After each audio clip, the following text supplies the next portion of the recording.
was fucking hard here, okay? And that kid goes, I go, well, have you read the whole Bible? And he goes, no. And I go, oh, have you read the parts where God does like some pretty shitty stuff? And he goes, like, what parts or whatever? And I go, oh, like when he tells the Israelites that they can have slaves after he just released them from being slaves, you know? And he's like, that's not what happened or whatever. And I go, no. And I was trying to continue talking. He started talking over me. And I'm like, hey, Christian, let's not do that, okay? Like, I will give you a chance to talk. The commotion you hear in the background, by the way, are cats just chasing each other maniacally through my entire house right now, okay? So just ignore that sound of a tornado behind me. They are playing right now. Anyway, so I said no. And he kept talking over me, and I go, Christian, I will let you talk, but let me finish talking. And then he was like, just get to the verses. I go, I'm gonna give you the verses. Just stop. I'm not. And he was like, you need to calm down, lady. And in the comments right there were a bunch of comments where people were telling him like he needed to calm down.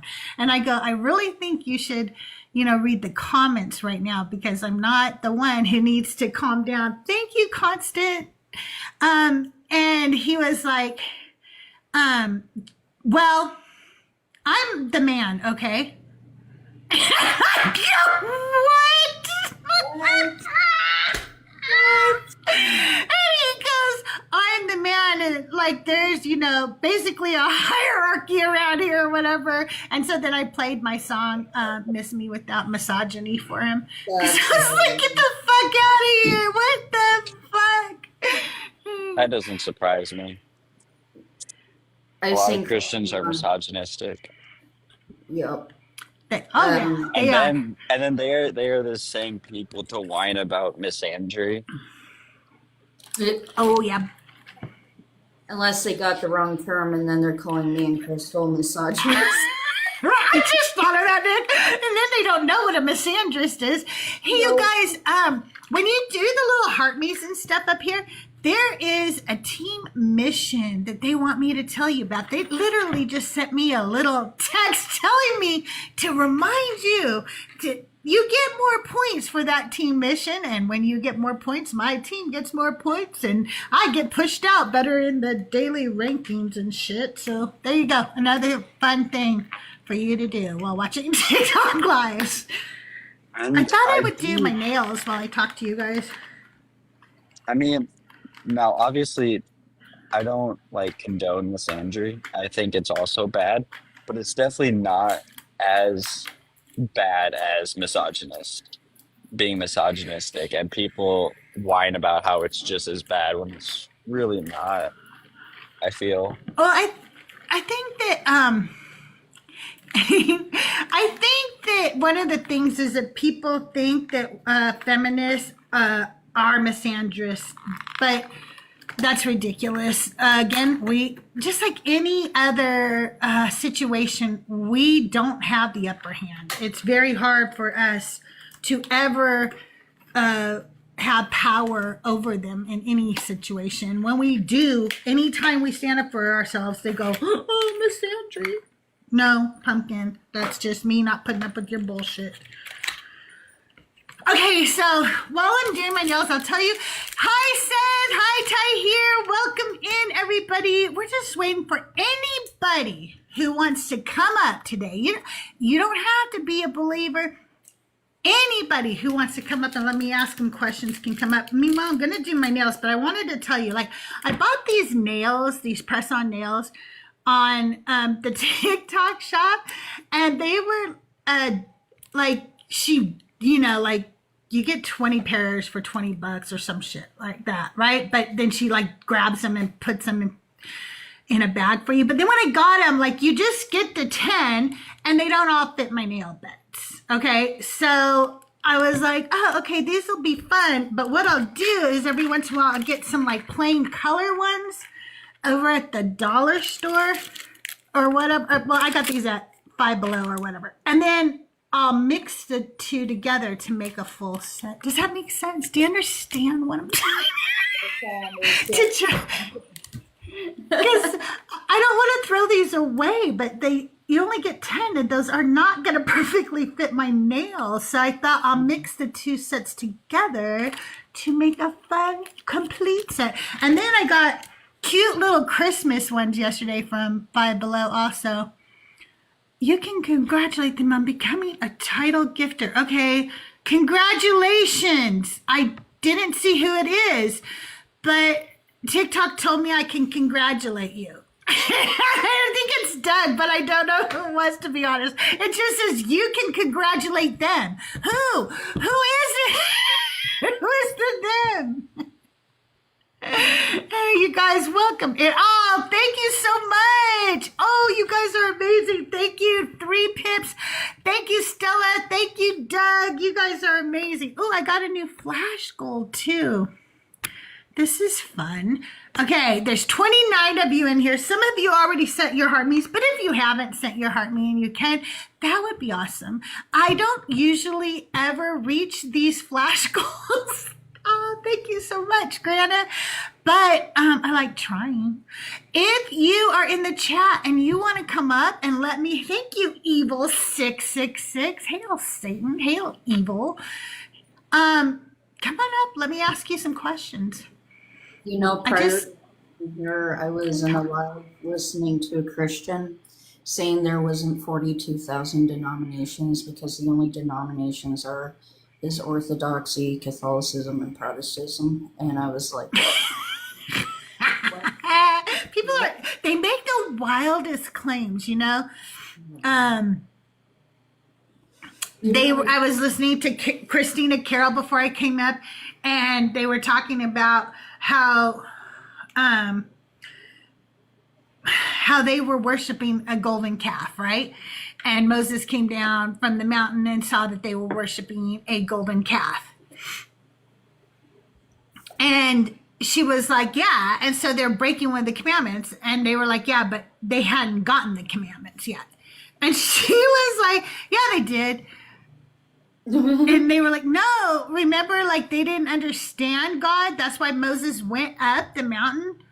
But she was like, no, they understood. What are you talking about? It says they didn't understand. What? there was a 19-year-old girl that I was on a live with, and I ended up calling her respectfully, you're not ready for this conversation, because she didn't know that the laws of Moses meant that Moses got given the laws by God to give to his people. She said that during the laws of Moses, Moses wasn't there. I was like, respectfully, you're not. And she said this right next to her Jewish friend who was sitting right next to her. And then she muted up because I think the Jewish friend was like, you're so wrong. Like, yeah, for sure. Shh, don't say any more, okay, sweetie? Hey, Souls, how are you? I'm doing well. How are you? Doing well. Do you mind if I ask you some questions today? Of course. Well, I mean, I don't mind, but go ahead. Okay, good. Are you over 18? Absolutely. Okay, awesome. So did you grow up in a religious home? Cradle Catholic. Okay. And so were you baptized as a child? Oh, yeah, absolutely. Do you remember it? Oh, God, no. I was like, Okay. I was probably like a month old at most. Oh, okay. I was like 3, so I have little bits of memories of what, but not a lot, actually. The Catholics get them in early. That's how they like them. That's true. They do. Did you remain a Catholic? Absolutely not. Okay. How old were you when you left Catholicism?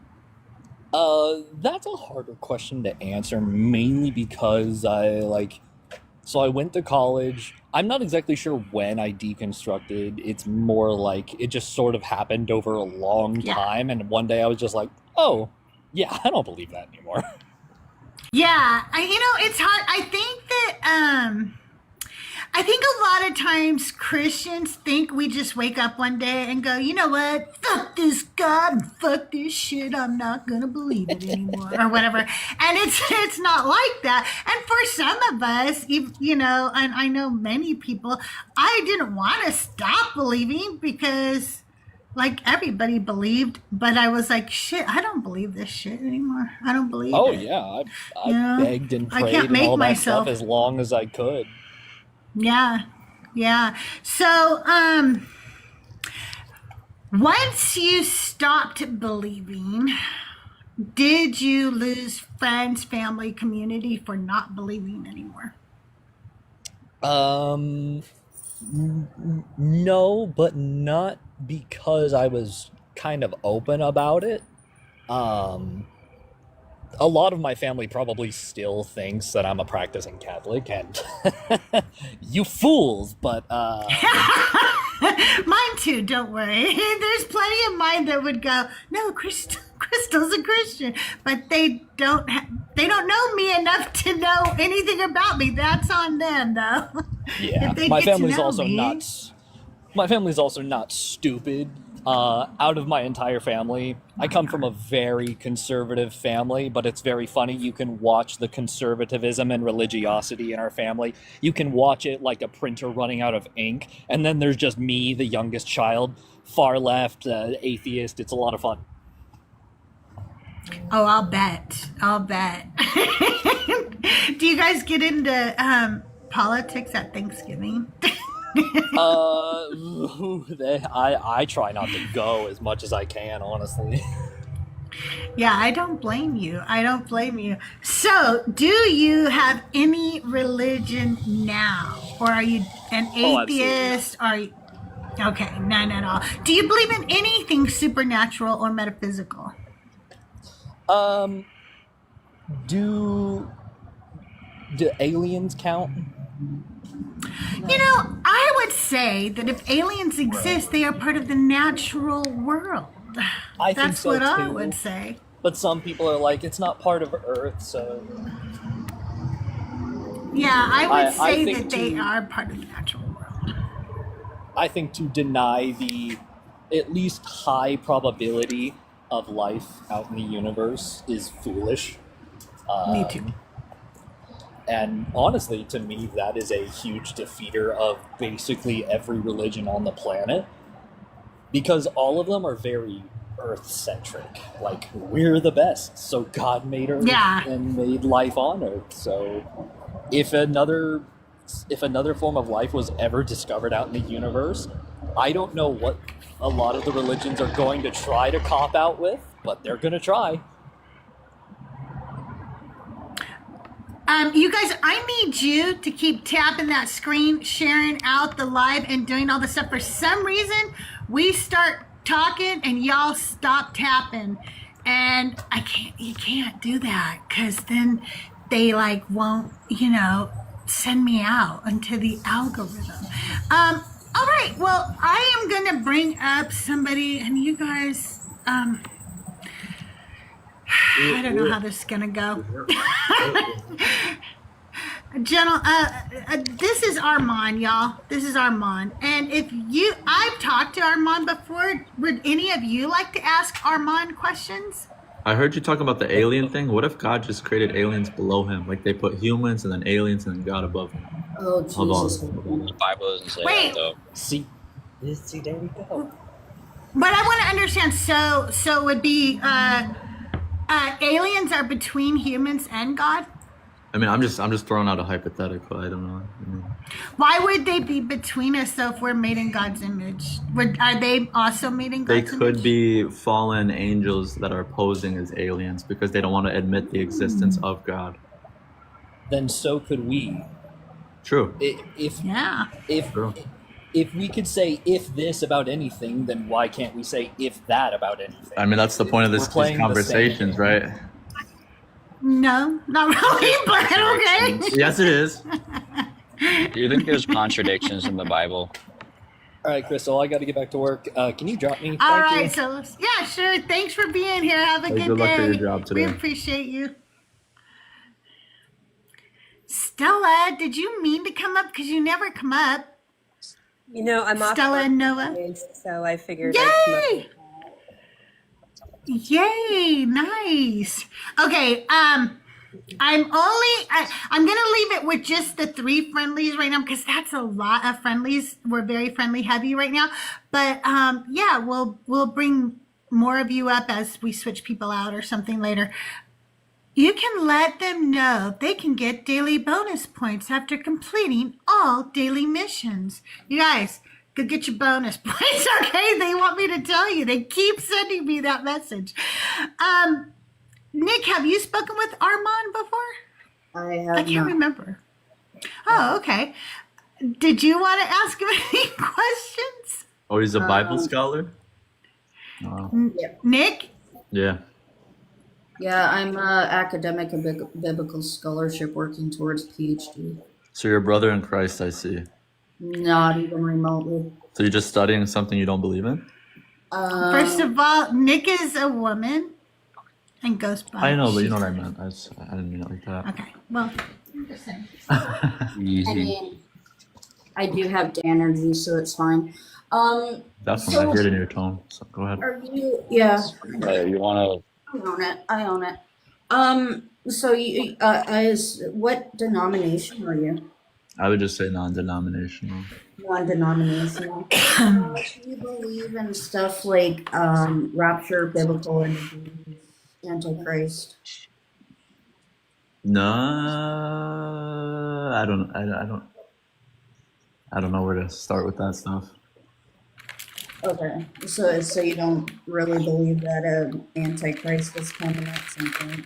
I'm more on the fact that the Antichrist is more of like an entity that could be more than just one person. Okay. Just ring. Could you stop crinkling? What about? No, I'm gonna crinkle if I want. I'm doing something. But yeah, I would say it's like more Go of ahead. like a.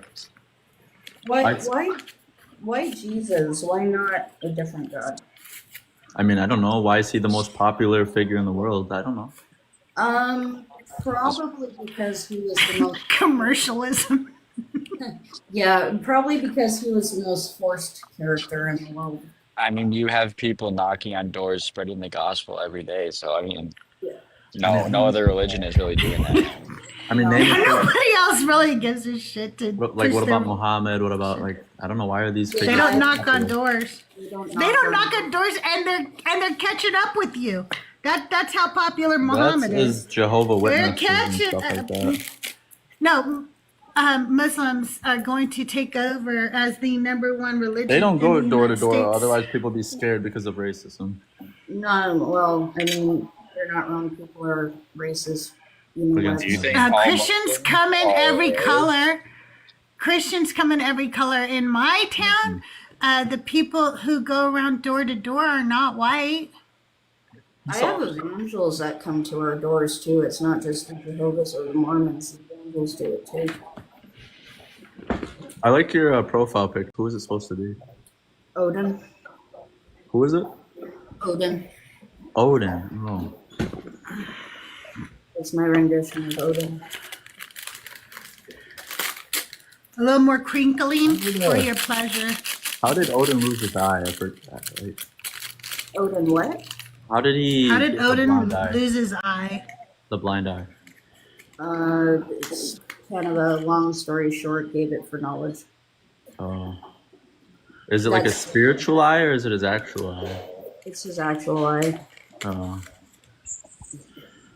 I see. Is that how you actualize?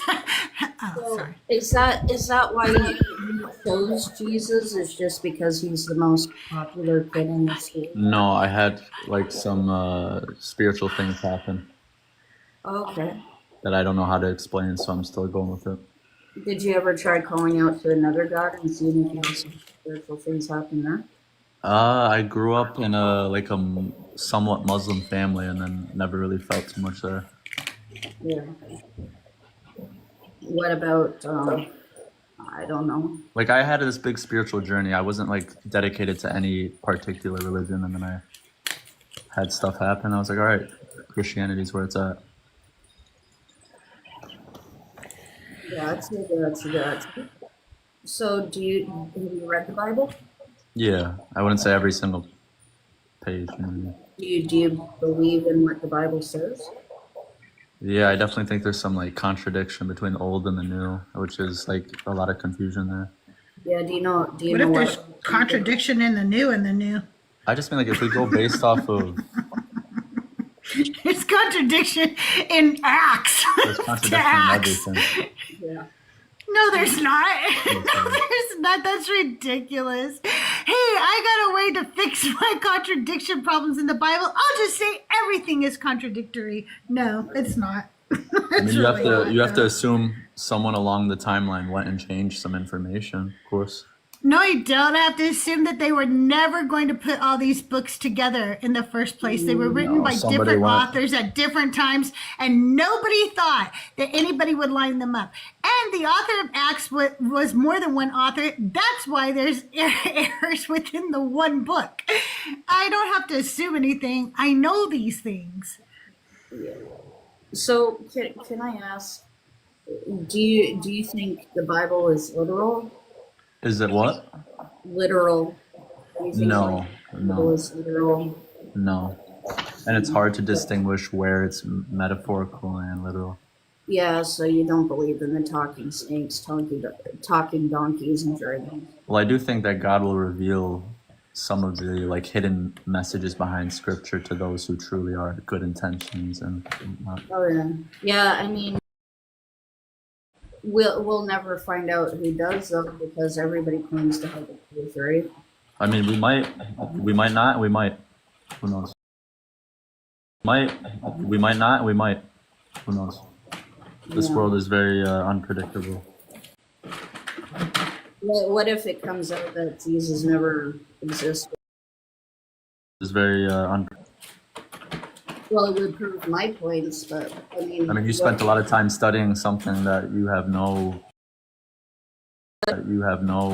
really like care for. Sorry, I mean, what does that say? yeah, it's because it owned my life for the mass majority of my life. So understand why I got sucked in so fast. I mean, How come when I was a Christian, people wanted me to read and study this Bible, and now that I'm not a Christian, they get offended that I read and study this Bible? Right? It's just because crazy. you're picking it apart and kind of challenging their faith, and they might feel defensive. Right, because it should be, because somebody should have done that to me, because then I wouldn't have believed for 40 years. What a waste.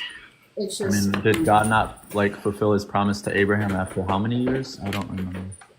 I mean, Just because you Um, studied it for 40 years doesn't mean your faith is. I don't really care. Your God did so many evil things. If he did one thing that was good, it doesn't make up for all the evil. what did he fulfill exactly? Abraham? I don't remember. Gave him sons or something? I don't remember kids. I mean, he gave him a couple. You don't even know what it was, do you? No, you're right. You don't even I'm- know what the promise right. was, and you're a Christian. You're That's right. disappointing. Yeah, I just So ate a how bunch do of you food. I'm in a know food if- coma. How do you know if God? Okay. No, we're not going to talk to him anymore. He just Why? proved that he's the asshole I think he is. He goes, I just ate a bunch of food. I'm in a food coma. Shut up then. Don't come up on my fucking live. If you're not here to have a fucking intelligent conversation, get the fuck out of here. I want to talk to people. I want to have a conversation. I really don't want to hear that you're stupid and ignorant because you choose to be.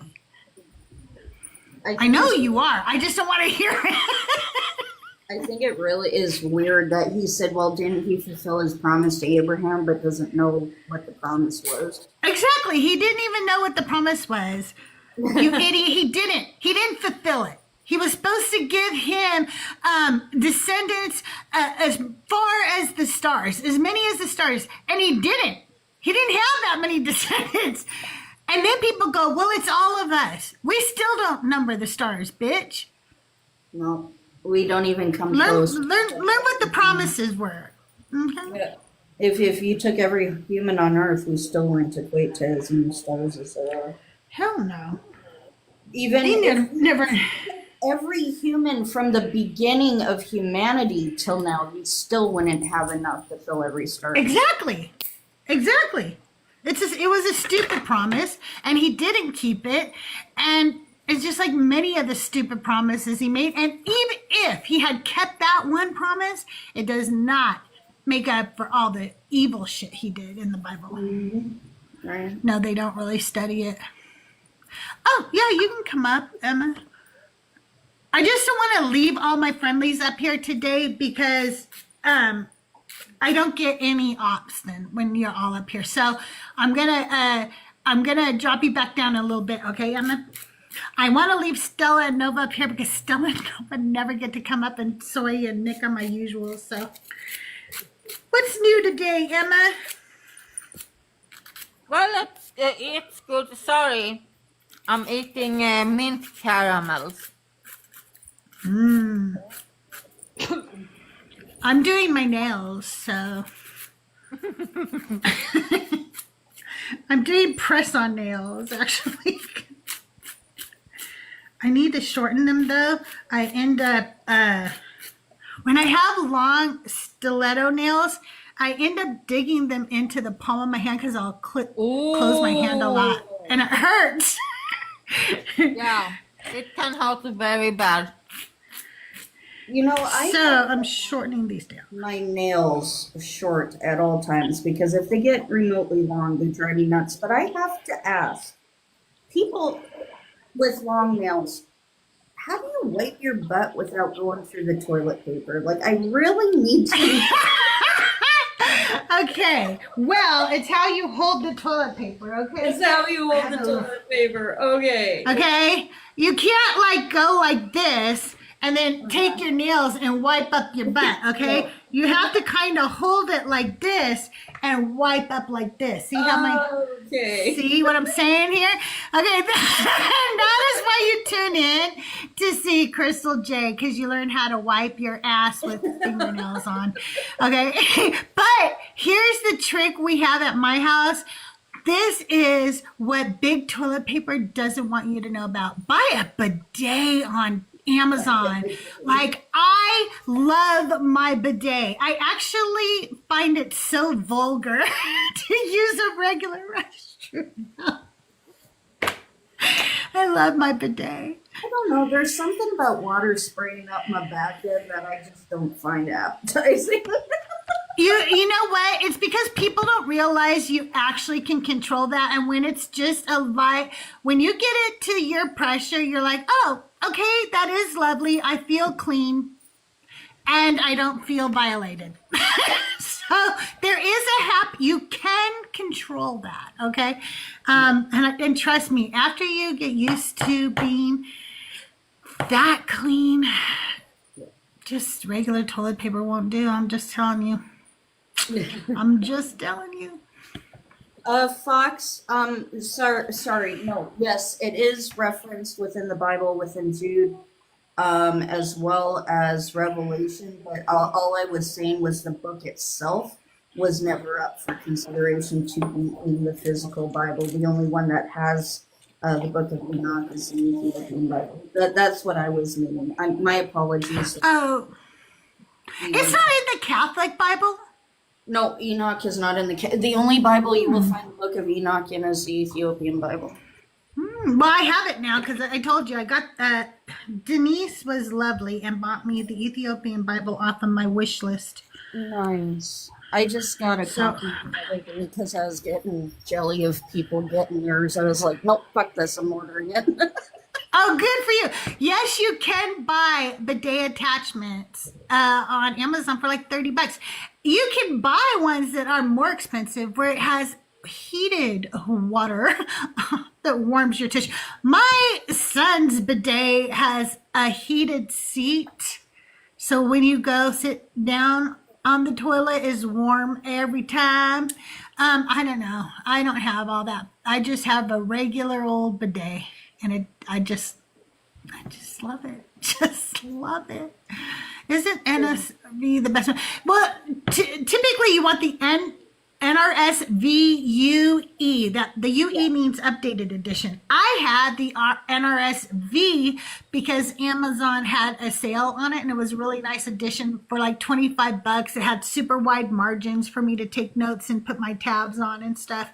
But yeah, you want the updated edition if at all possible. That will be the newest edition.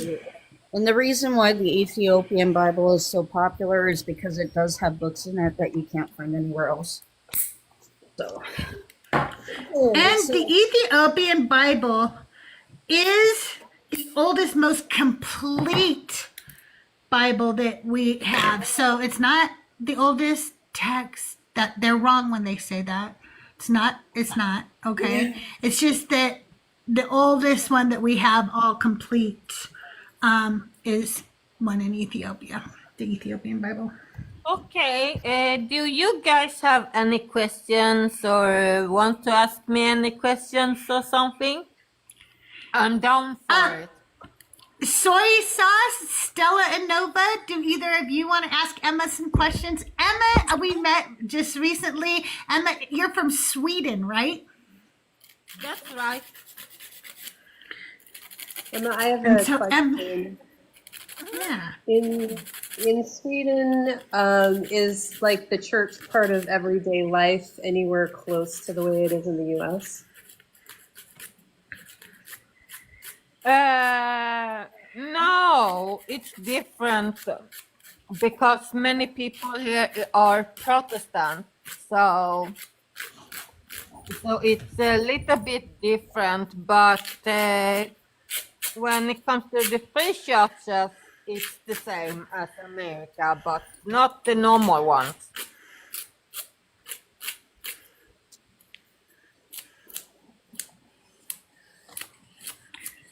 Emma, are you still a Christian?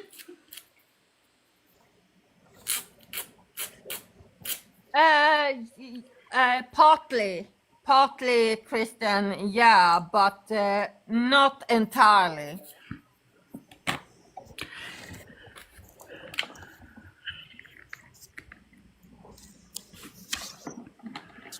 And you grew up in the Church of Sweden? Is that right? That's right, but I am not in the church that often.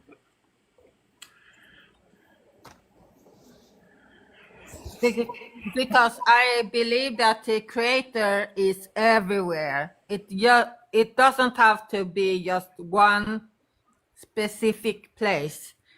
Creator is everywhere. Cosmos is in everywhere.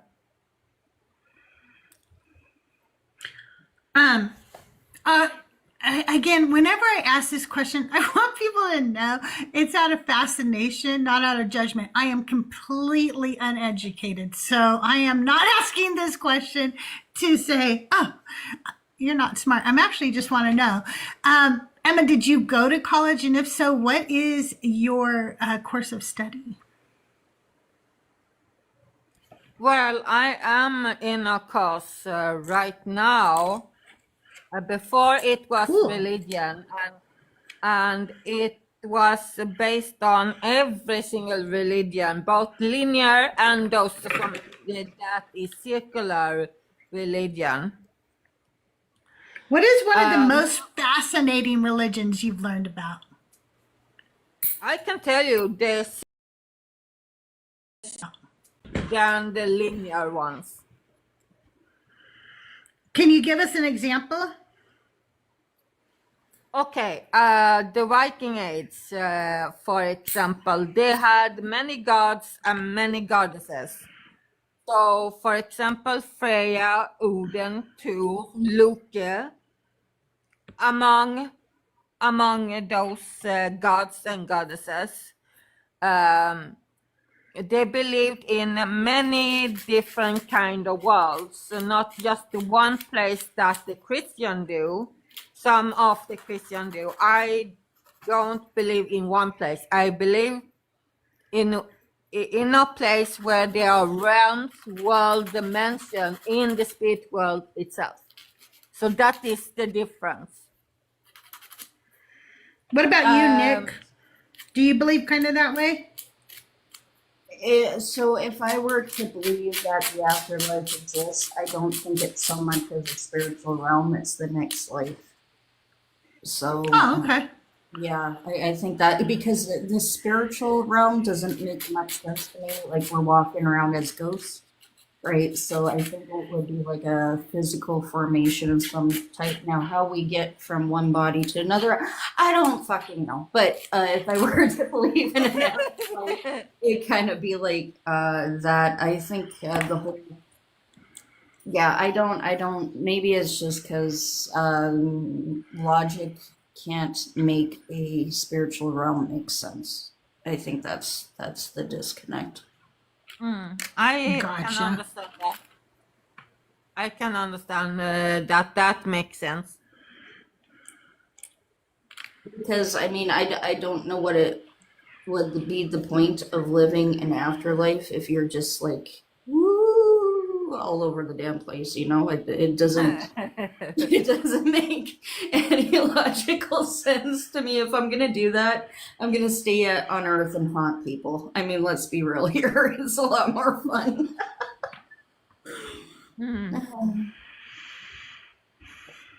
One of the I'm gonna grab my iPad. I can hear you guys. I'm just grabbing something on the other side of the room. one of the beliefs, Hear you guys. I'm just grabbing something. like literally, the worst punishment I think would not being allowed to go to the afterlife to be forced away from your ancestors and be tied to the earth for forever, right? I think that would be the worst punishment in our religion. But what something that a lot of people got to realize is we can't say anything for sure when it comes to the Norse mythos because all of our texts were written by Christians and it's very heavily Christianized. And so all we can do is kind of read it, smile with the stories, and move on because we don't know anything for sure. Like, sure, some of it may very much be oral tradition passed down, but you know, I get a little when Christians write anything because you know they're pushing some kind of narrative in there too. So it's just it's one of those we'll figure it out when we get there things. Mm-hmm. Either there's an afterlife or there isn't, and we don't care anyways because we're gone. So, I mean, the most important thing is what we do here on Earth while we're here, and the afterlife is wonderful. We're gonna read a verse from the Bible because somebody over on YouTube wants us to read it. I have no idea why. Okay, it's one of those they shouted it in chat, so we'll just go see what they're shouting about over there. I always picture them being like one of those angry old men on a street corner. Okay, Romans. All right. He wants Romans 10, verse 11. And it says, the scripture says, no one who believes in him will be put to shame. I don't even know what that means, to be honest with you. What does that mean? So does that mean people weren't martyred for Jesus? Like, I would say being martyred is, you know, you would be being put to shame. But I don't know. Maybe they don't consider that shame. I don't know what that even means. Say it one more time. No one who believes in him will be put to shame. Okay, so let me read let's read this whole little section to get context, okay? All right. Moses writes concerning the righteousness that comes from the law that the person who does these things will live by them. But the righteousness that comes from faith says, do not say in your heart, who will ascend into heaven? That is to bring Christ down. Or who will descend into the abyss? That is to bring Christ up from the dead. But what does it say? The word is near you, on your lips and in your heart.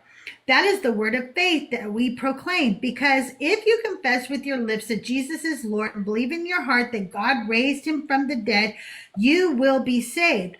For one believes with the heart and so is justified, and one confesses with the mouth and so is saved. The scripture says, no one who believes in him will be put to shame, for there is no distinction between Jew and Greek. The same Lord is Lord of all and is generous to all who call on him. For everyone who calls on the name of the Lord shall be saved. But I don't Christians really know. sue each other all the time because they're not the right denominations. Christians shame other Christians, so that's not a thing at all. He says this is evidence for love, lovely girl. Amen. All smiles. He's so happy we read his precious word this morning. But here's the thing, like, it's just not even true.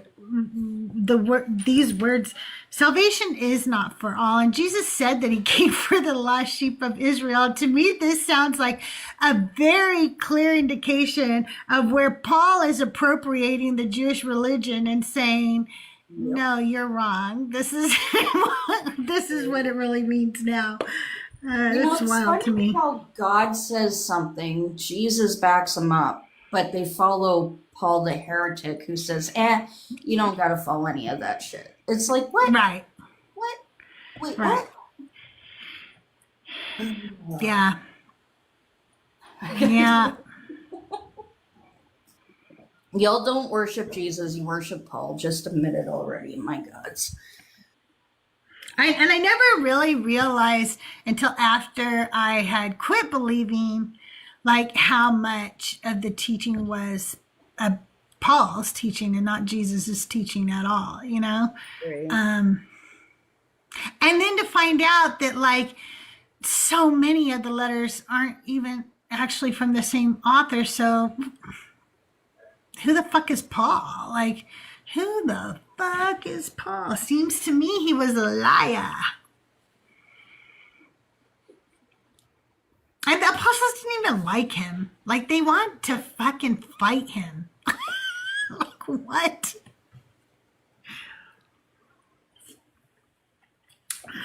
They were gonna beat him up. Hello, Angel, the spirit of truth. Angela, Captain Lurk. Who else is over there? Strigata. Yeah, all the good people over on my YouTube. Thank you for joining. I'm going to go say hi to the people over on the Deconstruction Junction YouTube as well. But if you're over on the Deconstruction Junction YouTube on the horizontal right now, if you could just take one moment and go and subscribe to me over on the vertical. I am CrystalJae, all one word. I am CrystalJae, Jae is how that is spelled. Yeah, follow me over on the YouTubes. I'm trying to get monetized over there. I need my watch hours up. I need my, actually I have my 500, but if I get to 1,000 while I'm getting my watch hours up, then I'll be the next step in monetization. So I can kind of like kill two little birds with one stone, you know? So good to see everybody. Thank you so much for tuning in. I really appreciate it. It really does help me grow my channel. Now let's check out the tube steaks. That's what Mezzo calls them over on the Deconstruction Junction. I might have to do another mug raffle. It just took so long last time, but I was thinking maybe what I could do is a merch store credit or something to get me to the number I need to be. Hello, the mighty Filbert. Hi, Ty here. Thank you for being over on the YouTube. And you guys, Ty here is the one streaming us over there. She's amazing. Make sure you're following her and give her some love. Let's see, Tilting Windmill, Casper Holmes. Thank you guys for tuning in over there on the Deconstruction Junction site. I just want to let you know, if you do send a super chat over on the Deconstruction Junction YouTube, The money doesn't go to me, but it does go for a good cause. All the money from the Deconstruction Junction YouTube goes to help people in our community. And I believe that we're going to need to help a lot of people because starting November 1st, SNAP benefits will not be going out. So please, if you can donate to your local food banks and pay attention on your Facebook to people who are in need, and maybe buy somebody a Thanksgiving dinner this year, like their whole dinner, like their turkey and their potatoes and everything, if you can. It's going to be a really tough Christmas for a lot of people. So we're going to all have to help each other out. So yeah, if you do send a super chat, that money is going to go to help somebody right here in the Deconstruction Junction community. Thank you all for being here. Thank you so much for the 25,000 likes and all the shares. Don't forget, if I hit my gift goal today, we'll still stay live for 1 more hour. If you want, I'll tell you what, in 6 minutes, I'm going to change the topic. I'm going to leave it so that it's just Stella, soy sauce, and Nick up here. When we change the topic, we'll say goodbye to Emma, but we're going to try a different topic and maybe get some people up here. I thought leaving it open-ended like this, I would just get a lot more conversations, but it's not working. That's what we hope for, and then at the end of the day, we gotta use the rage bait stuff, and then when they come up raging, we gotta tell them, sorry.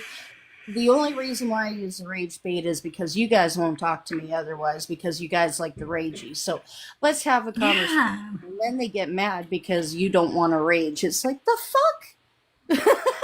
I know.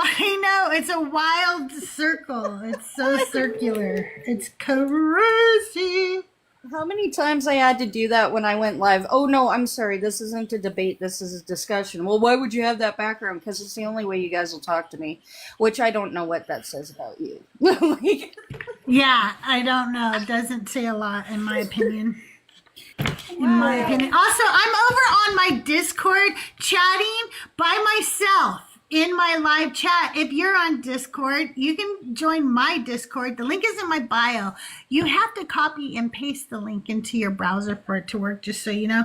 But I'm in my live chat room under Crystal's live chat right now, all by myself in my Discord. But if you want to tell me something, hey, soy sauce, or send me a GIF or, whatever, and just chat like grown-ups. We're over in the Discord hanging out right now. I told Jag last week that I would do it, and then I forgot. I felt so bad. But I'm there now. I am. I really am.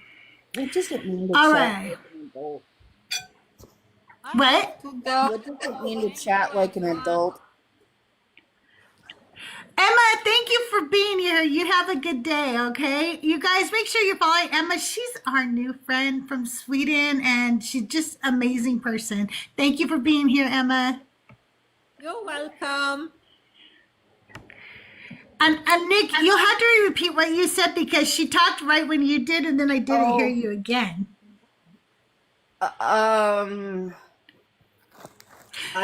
You said something about the chat. It must have not been important because now I don't. Okay. You're talking about why people can't chat like adults. Oh, okay. I was saying, what is this adult chat you're talking about? Well, yeah, I mean, when I say adults, I mean we can say stuff we can't say on TikTok.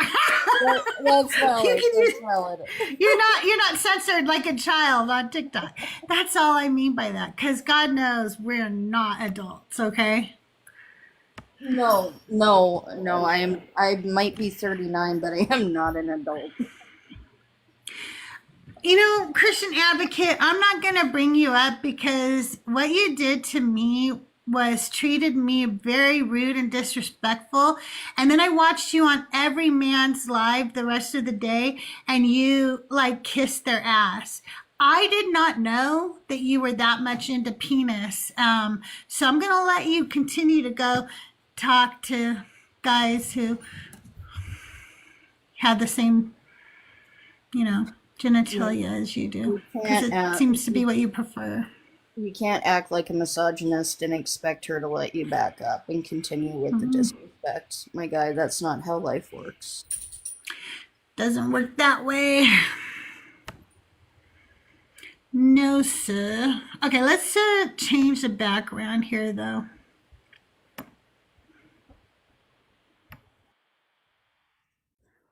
All right, everyone. Well, she's changing up the background.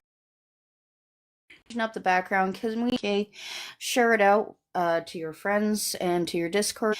Share it out to your friends and to your Discords. And if you don't have any friends or Discords, hit that copy link button. 5 times. That does also count towards shares and boost the algorithm. Kitty.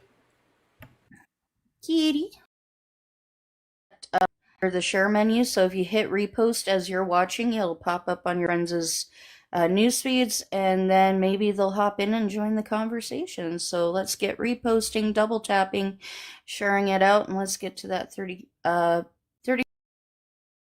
tapping shares. Let's see if we can get that at least to 150. Okay. I don't know if you guys can see this or not, but this is Edie right here.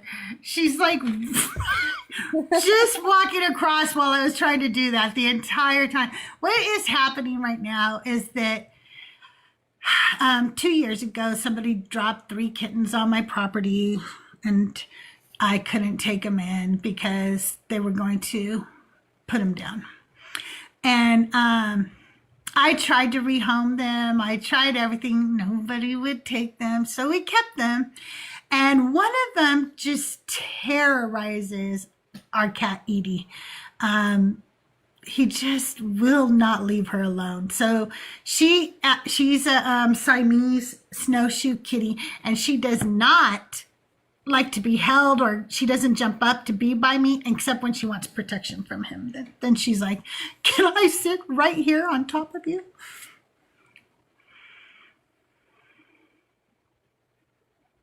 My dog keeps trying to walk over my computer, so I feel your pain. Yeah. So we will try this topic today.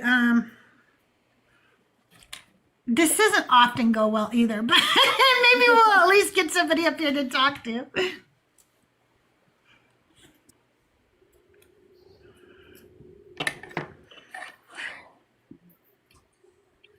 Trying to think of something we can talk about on topic that might bait them in.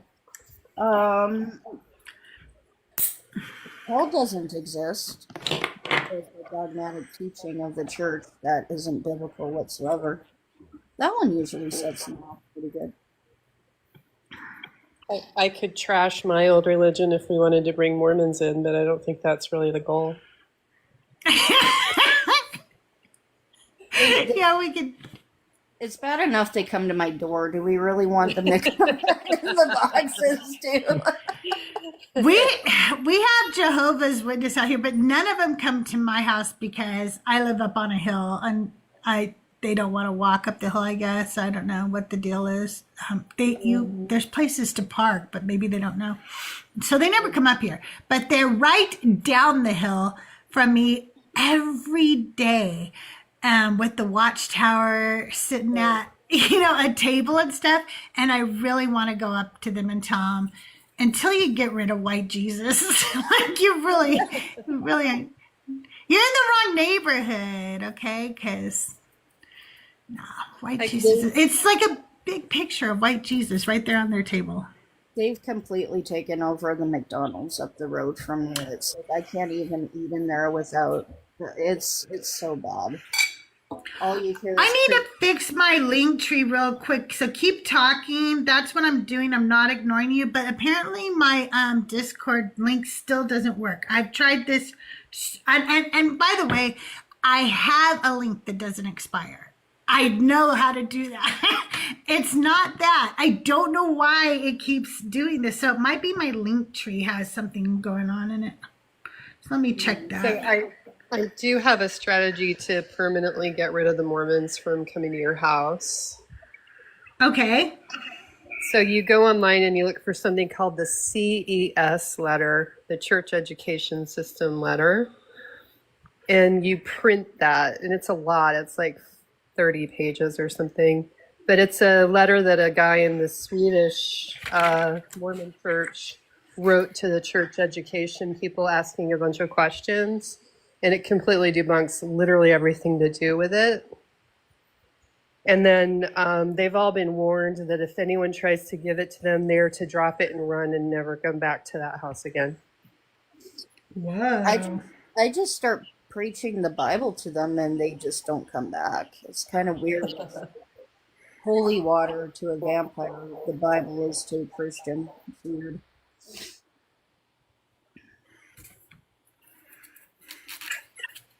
Well, the CES letter only works for Mormons, though, because it's about the Mormon church. But it'll get you taken off of their list forever.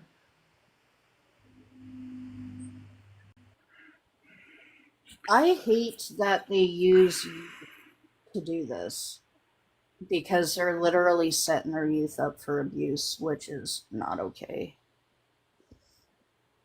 That's actually the reason that they send their youth out on the mission, is so that they will be treated badly and it'll keep them in the cult longer, because they'll believe that the outside world is a dangerous and scary place and there's no room for them there. Well, it wasn't dangerous and scary to the two fuckers who followed me all the way down my street, all the way home. I should have ripped them a bigger hole on that one. It's also labor trafficking. Did you know that they pay to go on missions? Well, it depends. Like in my area, they have hosts. They still have to pay a monthly fee to be on the mission. Oh, I got you. Like the church has literally billions of dollars. They all pay 10% off the top, pre-tax, and then they have to pay for the privilege of going on their own mission. Gross. Yeah, it is really gross. But somehow they get away with it. People wonder why we want this shit to end. Right.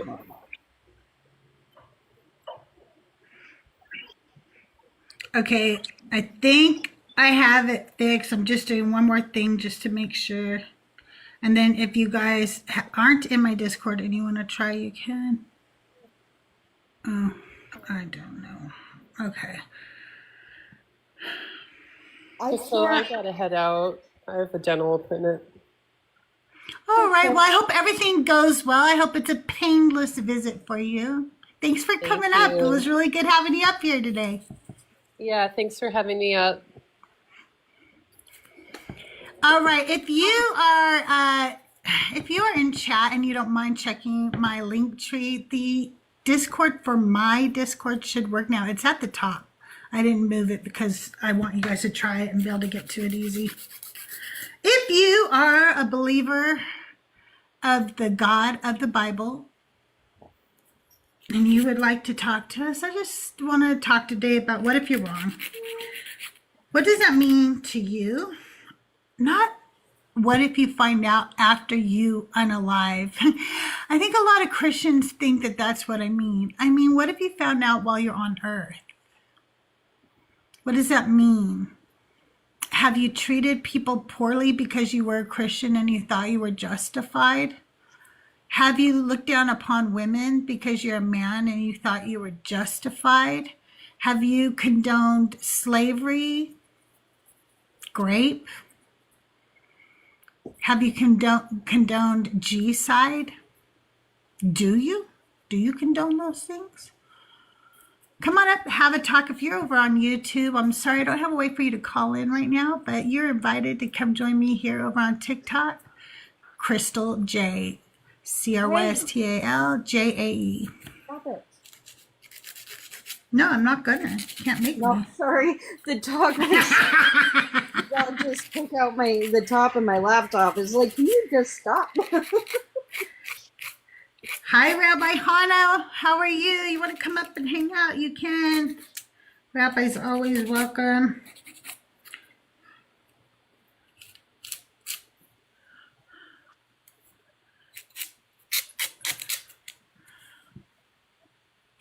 I put it in my link tree. It should be at the top of the link tree. I'm gonna open my link tree right now.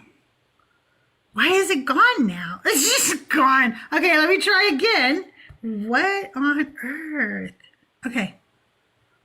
Oh, do I have to turn it on? Okay. What? Okay, now try. Now try. Golly.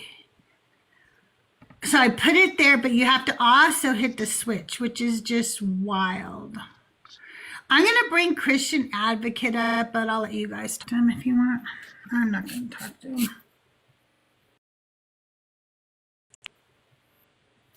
Rabbi Hannah, how are you? Hello, Scott. I was talking to Father Mark. We were discussing school stuff. So I just got done. I'm trying to still figure out so we use ThinkWave for the school. It's sort of like Canva. But I'm trying to learn how to navigate ThinkWave and get everything right so that my students aren't trying to hunt down all of their assignments or trying to hunt down their classes. And so I'm like, did I do this right? I had to have him give me a tutorial on how to walk everything through. Oh, that's cool that he was able to do that with you.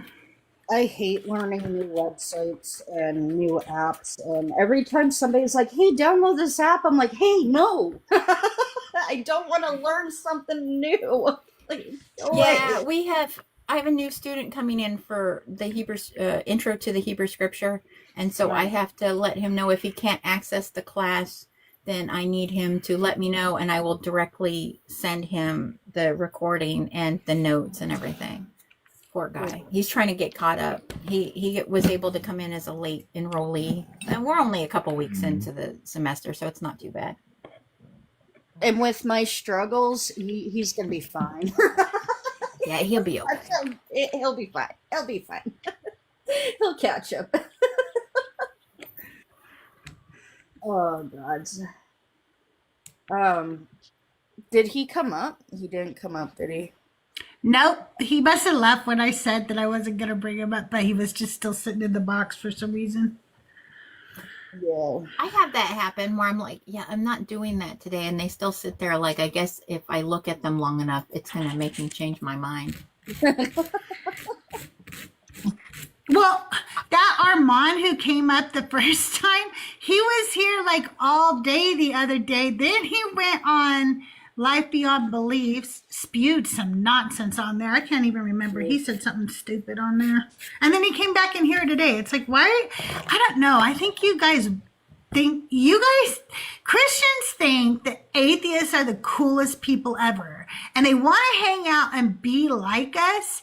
And so they hang out and pretend to fight with us, but it's like they can't get enough of us. They have to go to every live. They have, and then they'll tell me, well, you're at every live. Yeah, these are my actual friends. Like, dude, these are my real friends. Exactly. Yes, I'm at this live. It's weird. Yeah, last night I had the weirdest, this is before Nick was in there, but I had the weirdest encounter with somebody. I was in a live where the basis of the live was, is the God of the Bible evil? Or it's God is evil or something. And the guy was like, no, I can prove that he's all good. And I was like listening, and then I was like, no, there's a few places where he talks about it himself. Isaiah 45:7 says, I create peace and I make evil. And he's like, no, it doesn't. And I'm like, ra'ah. It means evil in Hebrew. Yes, it is. He's basically saying he is the creator of all these things. How are you going to negate the words of the deity himself? Right. So he's like, you must be using the KJV. And I'm like, I'm using the Hebrew. What do you mean the KJV? What? What are you talking about? Like, I'm literally using the Hebrew. And then we got onto Elisha, and Elisha, with the bears and the kids, and he's like, no, they weren't boys. I'm like, they were boys. And he's like, no, because like, listen, they were dudes. They were just men, because it says Yeled. And I said, well, it says Yeledim, and that means boys. Like, if I were to call to my sons all at once, they would be the Yeledim, my boys. If it meant man, it would say Ish or Zakar, not Yeled. Yelda is girl. Yelid is boy. So then we kept going, and he's like, well, are you doing an internal critique? I'm like, no, I'm utilizing the Bible. How else are you going to know the characteristics of God unless you're reading the things that talks about God? And he goes, well, if you're going to do that, you can't use that. And I'm like, what? So he was trying to do some philosophical nonsense because he had never read the Bible, Crystal. They don't read the Bible. He was listening to his pastor. His pastor said, oh, so you're getting Cliff Notes. Yep. Yes. So that's what it is. You're getting Cliff Notes. I'm like, so this is what, if you go and read it, you will see that, yes, God is loving, but only conditionally. He loves the people he loves when he loves them, and when he doesn't, he doesn't. Exactly.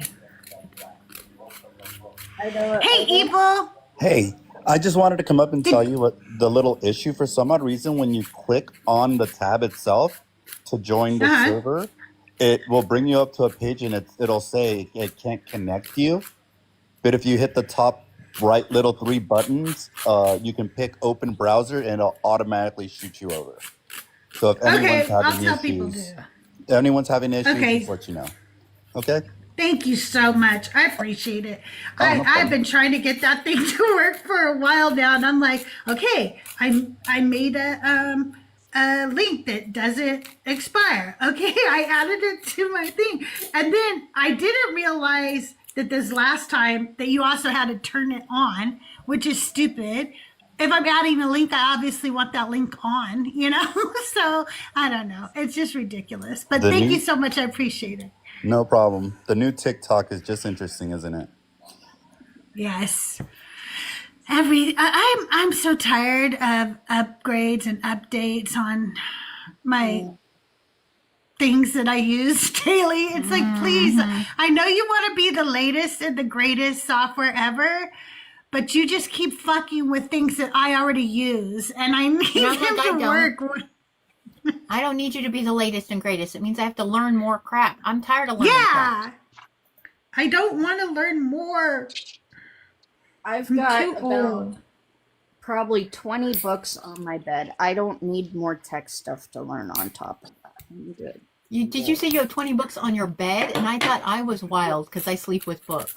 And majority of them are Bibles. I also have the story of Christianity. I have my Dead Sea Scrolls. I have Praise Before Jesus, Bart Ehrman's New Testament. I also have Let's Get Biblical.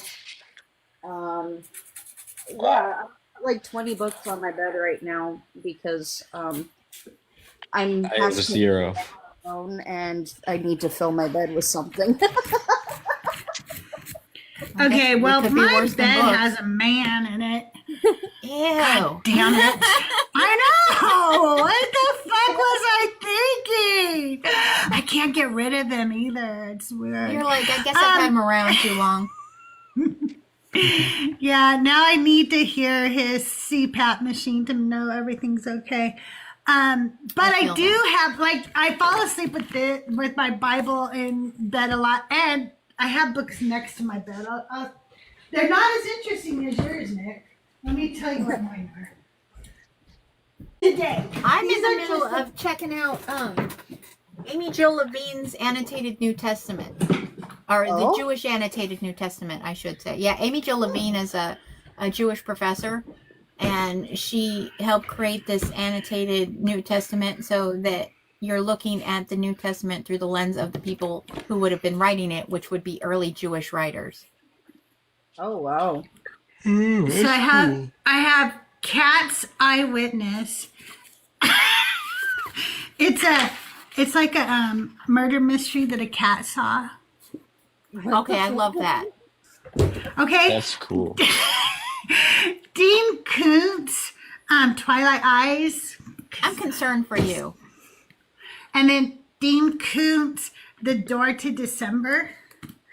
And then, because I'm eclectic and a weirdo, David and Solomon by Israel Finkelstein. But this is the best book next to my bed that you guys will just Israel love. Finkelstein's a good author.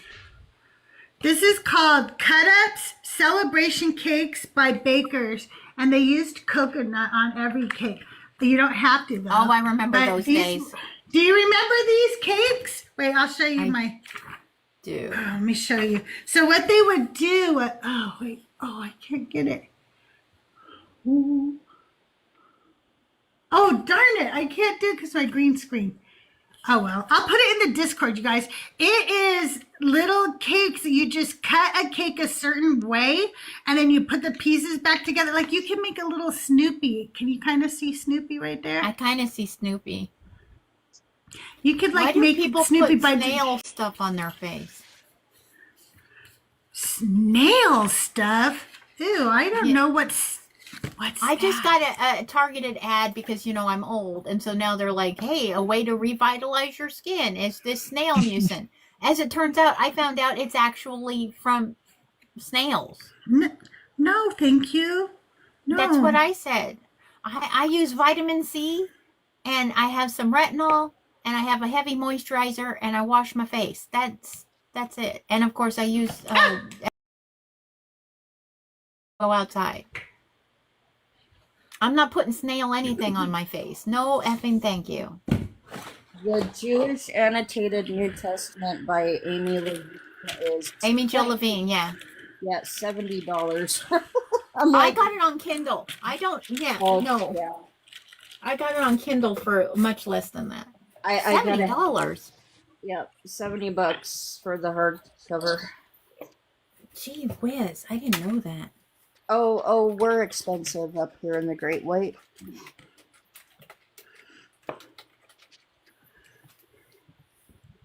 I'm now looking to see if you can get it any other way.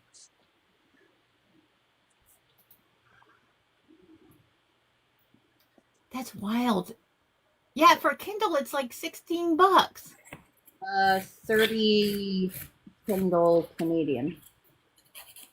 I wonder if you could just send it. I wonder if I could send it to you. Like, you can gift books, right? I think the amount of money that it costs for shipping will end up being the same price. Yeah, no, what I mean is Kindle wise, if I gift a Kindle book. I don't have Kindle. You can get the Kindle app. Yeah. What did I say about apps like 10 minutes ago, Chris?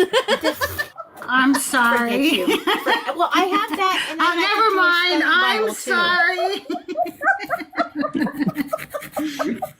Yeah, so I have the Jewish Study Bible, the Torah, the Nevi'im, and the Ketuvim, and then I have the Jewish Annotated New Testament because it's the annotated Bibles to cover the entire Christian canon, and it's annotated from a Jewish perspective.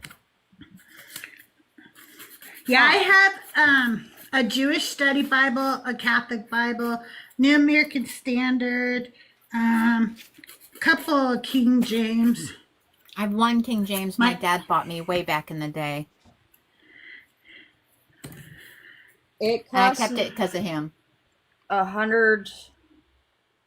I think the Robert Alter Hebrew Bible was 170 when I got it for 20 something on Kindle because I didn't have room for all the volumes. So let's see. I have the Jewish Study Bible. I have the Annotated New Testament. I have the 5 Books of Moses, the Everett Fox Shotgun Edition translation.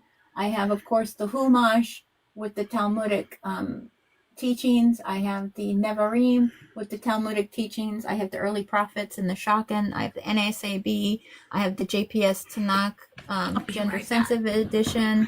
The SBL Study Bible. I think I have the older Oxford annotated.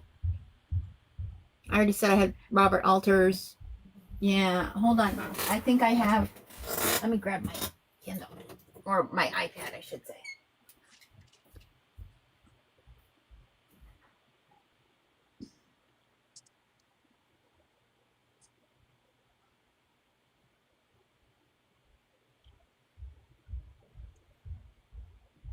All right, guys. While they're looking for that info, let's get to double tapping that screen. We're at 31K. We should have been over 35K by now, so let's push it to 40K as fast as we can. And we should be at 1 million. We should be at you know what I have? I have the Oxford Companion to the Bible. I didn't even realize I had that. This is something cool we could find something weird to read in it if you want. I think this is it. Hang on. Let me see. I might have the wrong thing. I do. I have the wrong thing. I'll be back. I'm just losing my mind. Did you say you're losing your mind? I think we've all lost our minds at this point. I think they were lost long ago, to be honest. I just got Kevin Carnahan's book and I love it. Of course, I have, of course, I have Kip Davis's book. I have Dan McClellan's book, Josh Bowen's books. I have the New Testament as translated by David Bentley Hart. That one, Adrian, or Biblical, suggested to me. Yeah. I have The Disappearance of Eve and the Gender of Christ, the Jewish Annotated New Testament. I have Before the Muses, The Origin and Character of God by Theodore Lewis, The Dead Sea Scrolls, How Jesus Became God by Bart Ehrman. Of course, Candida Moss's Myth of Persecution. Oh, I have the Gnostic Bible.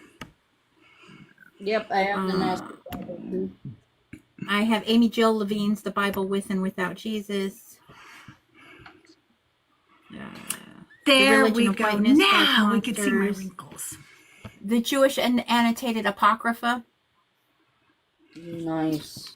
What else do I have? I have the Jewish Bible Study Guide from the Jewish Publication Society. Okay, so here's a cool thing that I have. I don't know where you even begin to read this, but I had to pick it up. I have found now that I am fascinated by weird religious text, okay? And so I'm going to pick up every weird religious book I can when I'm out there. I like to go to garage sales and estate sales on Saturday. So this, by the way, is the First Church of Christ Scientists. Oh, Christian Science? So this is the Science and Health with Key to the Scriptures by Mary Baker Eddy.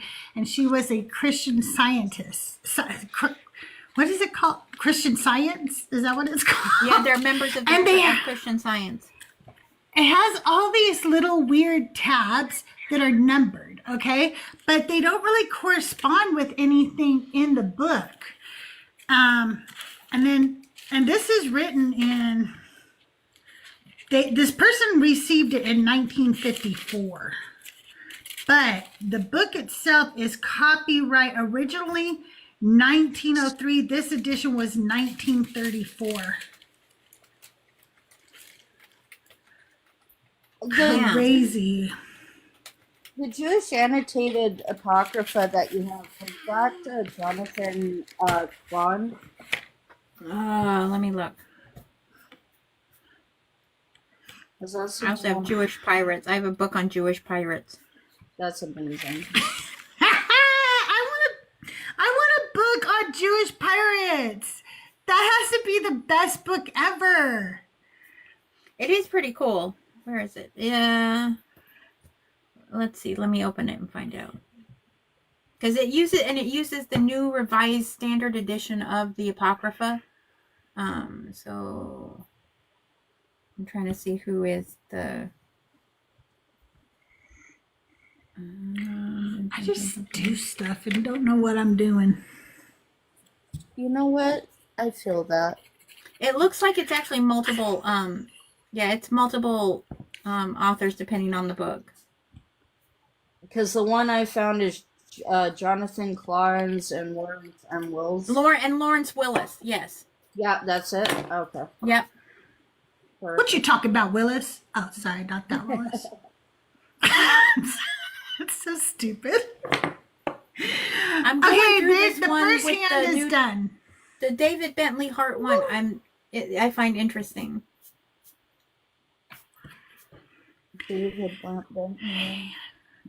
If you are a believer of the Bible and you want to come up and talk, the guest box is open. If you are over on YouTube, you have to come over here on the Tiki Talkies in order to talk to us. But yeah, we're sitting here. So there's a lot of writing in this book. I always find the writing that people put to is interesting. Like, see like handwriting. In my opinion, Mary Baker Eddy grasped a truth, however, half of it. So this person is critiquing Mary Baker Eddy. That's funny. I like that. Hey, Shadow, how are you? Half of it. Completely picture of truth eluded her. Understanding only from lack of knowledge of science. She is worthy of praise for understanding that all is a manifestation of a divine scriptural substance, that the writing is horrible, that something everything. I cannot read that word. That which we live and have our being in, it is a God and a Father of us all.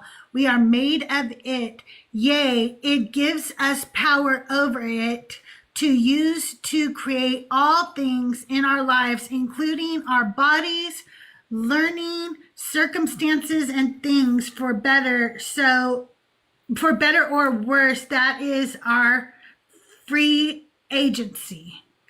The intelligent part contains all the law and order of the universe and knowledge of how to use it. The spirit essence is the stuff things are made of, substance. The life is what makes us live, and bodies, plants, animals function and breathe. Okay, even when they write shit down, they say a whole lot of nothing, huh? That's nothing. That was nothing. Hey, soy sauce, thanks for being here. Like, what did any of that mean? There was no substance there. Is Deuteronomy 24:16 a contradiction of the life of Jesus? You asked what? From my Bible. 24:16. Okay. Deuteronomy 20. I'm just going to happen to be reading this out of the King James because I grabbed it. 24:16. All right. The father shall not be put to death for the children, neither shall the children be put to death for the fathers. Every man shall be put to death for his own sin. Yes, that one. Yes, it does contradict. Yes. And as well as, I was trying to get into this with a Christian the other night. Jesus's quotation mark sacrifice goes against all the sin sacrifice laws of the Torah. That's another important one to kind of look up the sacrificial laws for sin sacrifices, and then you'll quickly see how it goes against all of it. Like, number one, sin sacrifice cannot be another human being. Number two, the sin sacrifice cannot be blemished. They beat the pulp out of Jesus before they unalived him, so he was blemished. And number three, it had to be done within a temple. And he was definitely not unalived in a temple, so everything, their claim that Jesus was a sin sacrifice is impossible according to Torah. Yeah. And, you know, like, it's so funny, too. This is one of my favorite things Christians do, Nick, is they'll go, no, the Bible does not allow for human sacrifice. And you'll go, well, certainly the New Testament does. And they'll be like, no, especially not the New Testament. Dude. Do they know? that I don't think...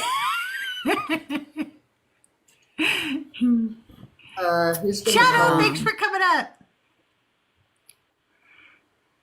So there's no sacrifice in the New Testament? That's what they tell me. And I'll go, no, especially not in the New Testament. Jesus did away with all that. I'm like, oh, hey, how did Jesus die? But isn't Jesus supposed to be a sacrifice? And how did he die, Pumpkin? I had that conversation with somebody last night where I was trying to explain what the guy's like, no, this is a different, the God of the Old Testament. Yeah, sure. And I'm like, do you believe God changes? No. Well, then it's the same God, right? Okay. Well, if you believe it's the same God, and let's just use the fact that God never says, by the way, you can't own people. We'll start there. It's reaffirmed within the New Testament that you can own people. Exactly. Obey your earthly slaves, obey your earthly master.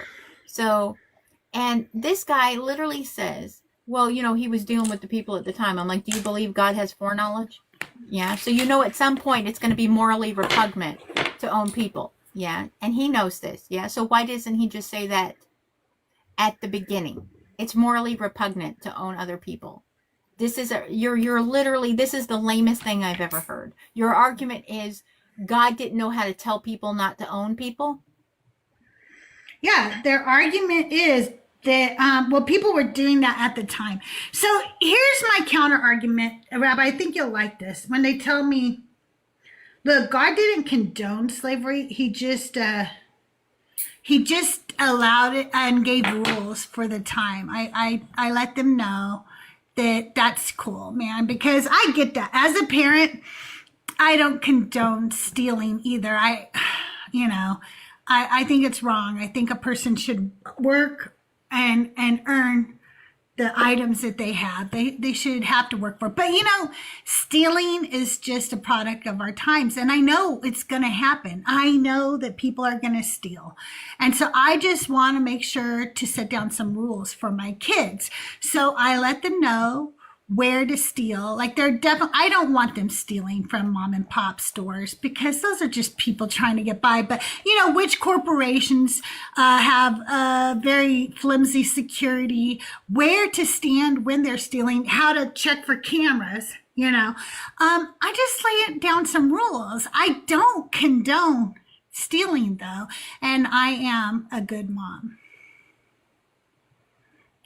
Yeah, that's wild to me how people use that. I still don't understand right. That. I don't condone it though. Okay. Like, what do you call that? Another one I use on them, because they'll be like, well, God knew we were going to do it anyway. Okay, so the people are more powerful than God then. Well, no. Right. Well, that's what they said. That the people rule, God rules. Like, that's literally what you just said, my guy. So, like, what now? Do people murder anyway? I mean, yes. But he still made that law. He still made that law. People still out here eating shrimp rings, but shrimp. God forbid I'm banging women.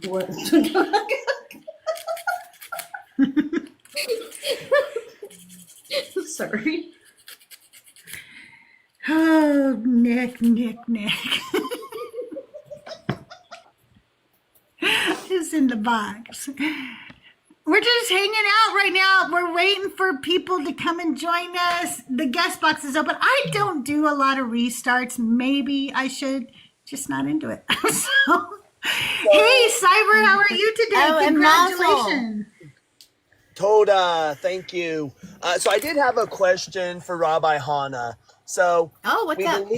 So if Hashem is all powerful and all knowing, can he win the game? Probably not. Oh my God, I hate you. I just lost a game because of you. He can't win the game, and furthermore, he's not all powerful, nor is he all knowing, and you're kind of a schmuck. Like, I get it. You're riding that marriage high. And I'm really proud of you. And I'm really so excited for you. I was telling my mom about it last night, that you had just gotten, married, and how happy I was for you. And then you come up here and you pull this mishuggah. Like, this mishuggah is not, you're a mishuggah. Like, the mishuggah is not needed. Thank you. Do some more Yiddish for me. Do extra Yiddish for me in there, Rabbi. Well, I don't know too much Yiddish, unfortunately. But yeah, this is Mishigas. I already have that book. I'm all like looking at books from my favorite author, and I'm like, never mind, I already have it. Wait. I have that one. Oh, I don't have this one. Oh, it's on pre-order. Ooh. That's why. The Field Guide to the Jewish Otherworld. Ooh. Oh, somebody in the gas box. Oh, it's Cyber. He came back up. I'm sure it is to apologize. I'm sure that's what that is. Oh man, not the Meshuggah. Yeah, you're coming up here with Mishigas and you know it. So for those who don't know, that's Yiddish for like madman. Yeah, it's like he's being ridiculous. Crystal, I'll be right back. My phone is doing that weird battery drain thing again. It'll take like Okay. 2 seconds. I'll be right back. All right. Yeah, I hopped down and then you called me. That I was like, "Oi, Gewalt, not the Meshuggah." Like not the Meshuggah. Like I was gonna say I got both schmuck and Meshuggah. Yeah, you did, but I didn't put them together. I didn't say Meshuggah schmuck, so there's that. Meshuggah schmuck. Meshuggah schmuck. I'm gonna have to remember that. My friend Guy, he's a direct descendant of the Rabbi of Breslov, my friend Guy. And a few years ago, I was trying to be funny, and I was in a weird place, and I put up on my Facebook, does anybody have the recipe for the golem?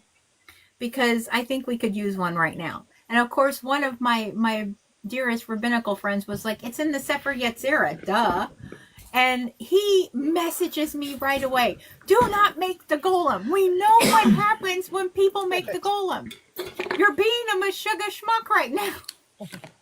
You know, that's how I knew when my grandparents were actually mad at me, is they pulled out the schmuck. Oh, yeah. My mom, too. When my mom calls me a schmuck, I'm just like, what did I do? Why do I gotta be a schmuck? Right. It was either that or my goy name was being used, and I was like, what did I do? Yes, I feel that. When my mother would say my English name, I'm like, well, hell. Now I'm in trouble. I'm going to hop down. For me, get back to work. That was my middle name. If she said the full legal name, you knew you were in trouble. Well, my family, I was raised where they used my English first name and middle name together as if it was one because of my grandmother. So it was if my mother said my English name, I'd be like, well, hell, now I'm in trouble. Yeah. Hi, Tiger. How are you today? You're a dumb bitch. Oh, okay. Well, aren't you the smartest person in this stack of weed? Like you're that like was all a he had, hobo. too. Couldn't even be a hobo. That was all he had. That's the best you can come up with. I can insult myself better than what you just did. Right? Ass white boys, man. You're a dumb bitch. You're a dumb bitch. You know, and the thing is, he probably practiced that with his mom all morning. He was like, Mom, help me out. All I need to say is you're a dumb bitch. Is your sister also your mother? Okay. Because that's what it sounded like. Yes. It sounded like your cousin is also your girlfriend. That's what it sounds like when you come up and say stupid shit in that southern drawl. That was funny. You have to, oh, by the way, I was watching myself back on YouTube by Hannah, and I was like, the fuck, where are all my wrinkles? Like, I don't use a filter, and I am catfishing these people, right? And so then I came on this morning, and there was something on, so I turned it off. So now you guys should be seeing a little bit more of the true Crystal with real wrinkles. Okay, well, at least I see the forehead one. I don't on mine at all. I don't do a filter on mine either. Didn't turn that thing on. It's like some kind of effects thing that was on, but I was like, why do I have no wrinkles? I am not out here trying to catfish my audience. You missed a guy whose father is also his uncle. Come up and tell us we're dumb bitches. Yeah, you missed that, Nick. Oh, what did I miss? He came up and he went like this. You're a dumb bitch. And then he left. And that was, and I sitting down in the comments. Yeah, he was just like, listen, that's all I had to say. Are you a Juice? If you're going to have the balls to ask me if I'm a Jew, you could just say that. Like, it's clear I'm a Jew. My name is Rabbi Hannah. What a dumbass. That was not the own you think it was. I mean,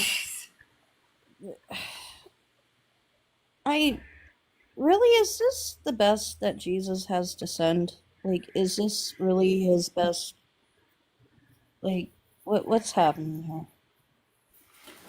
I don't know. If this is the best that Jesus has to send, I'm so happy I'm a Juice.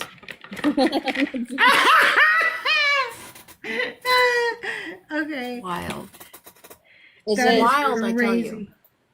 So what denomination are you? Are you like apple juice, orange juice, fig juice? You know what? I think I'm blackberry juice, if I'm being real with you. Blackberry juice. I could get down with that. You know what you are? You know what you are? You are fucking Knott's Berry Farm boysenberry juice, which is the best juice. Thank you. Oh, man, you know what? I do love that Knott's Berry Farm boysenberry. Oh my God, it's so good. Oh my God. And I make my own jam, and I still love Knott's Berry Farm's boysenberry. Yes. Speaking of, now I have to actually make more jam. Now I need to go to Knott's Berry Farm and get some of that boysenberry. I want to go to their thing this year.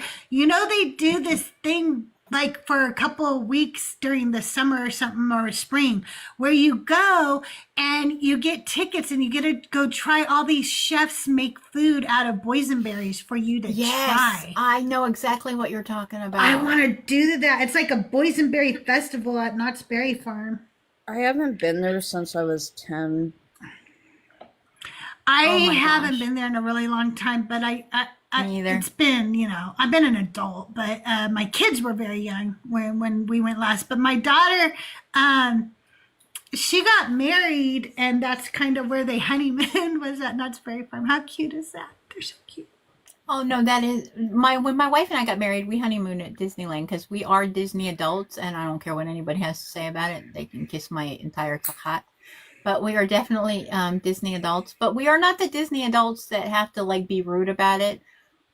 We're part of a social club. We have been since 2011, 2012. And like, we're the only social club at Disney that Imagineers have actually stopped to tell us they love our patch and the fact that we're super respectful of the park. Because a lot of them act stupid. I don't know if you've been there, Crystal, but a lot of these guys who have their patches on, they act really dumb. Yeah. And I'm just like, They what do. the fuck? You Very guys are entitled. idiots. Very entitled. And me, And if mine they is knew not. how much Disney doesn't give a fuck about them, they would not feel so Exactly. entitled. They think that all the Disney employees and supervisors and stuff like bow when they come in, and they don't. They just go. No, they don't "Here's give a another-" shit. They don't give a shit. We were walking out of the park one night, and I felt a hand on my back, just on my patch. And I like turned around, and I'm just like, excuse me? And he's like, oh, I'm so sorry. I'm sorry. I'm an Imagineer. And I was like, okay. Like, I don't know why you had to touch me, but cool. Yeah. And he's like, no, I just have to tell you, you guys' design has to be the best design I've ever seen. And I've seen you guys walking around a few times, and you guys are always like picking up trash and throwing it away and like letting people go in front of you. And I'm like, well, yeah, because we have we have passes. We can come back another day. But a lot of people spend their entire year or more saving to come here. So like generally if somebody has kids, I'm like, no, please go. Like we go ahead of us by all means. So he's like, yeah, I've seen you guys around and I just love your design. And I'm like, thank you. We haven't worn our vests in a long time because we got really tired of like being associated with jackholes. We still do the same thing, but we just haven't worn our vests. I don't think we've worn our vests to the park in like 3 years. People still know us. They'll recognize us, but like, I'm like, if they're in the community, they'll be like, hey, we know you. I'm like, okay, hi. They came out with the season pass back in the 80s, and I was one of the first season pass holders. It was $100 a year. Yep, and I know how much it is now, and it's not that. And it's not that. I used to also go to all the private parties because back in the day with, and I don't know how they do it now. I only know how they did it back in the day. If you were a company out here in Southern California, Disney would sell special like packs for you to have an employee night at Disneyland. Okay. So there would be like Boeing night, and all the employees from Boeing would come. They got special tickets. It started around 5 o'clock at night until around 2 o'clock in the morning. And the park would be closed down for all of Boeing, say, or Rockwell, or whatever company had done the deal with Disney.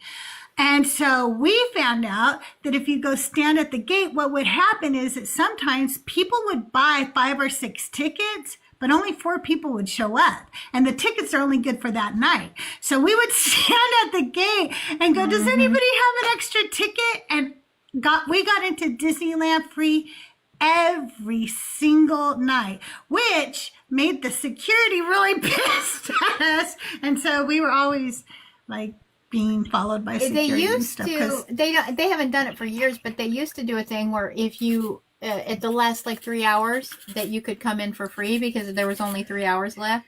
Back in the 80s and 90s, if you showed up at like 9 p.m., they would just let people in. Now because they were that's like, when they do their nobody's coming private in. parties. Yeah, that's when they do private parties. They don't. And then they don't do that. We did anymore. grad night. We've Did done you grad do grad night. night at Disneyland? Well, no, because I graduated early. My school did grad night, but I graduated at 15, 3 years before my class.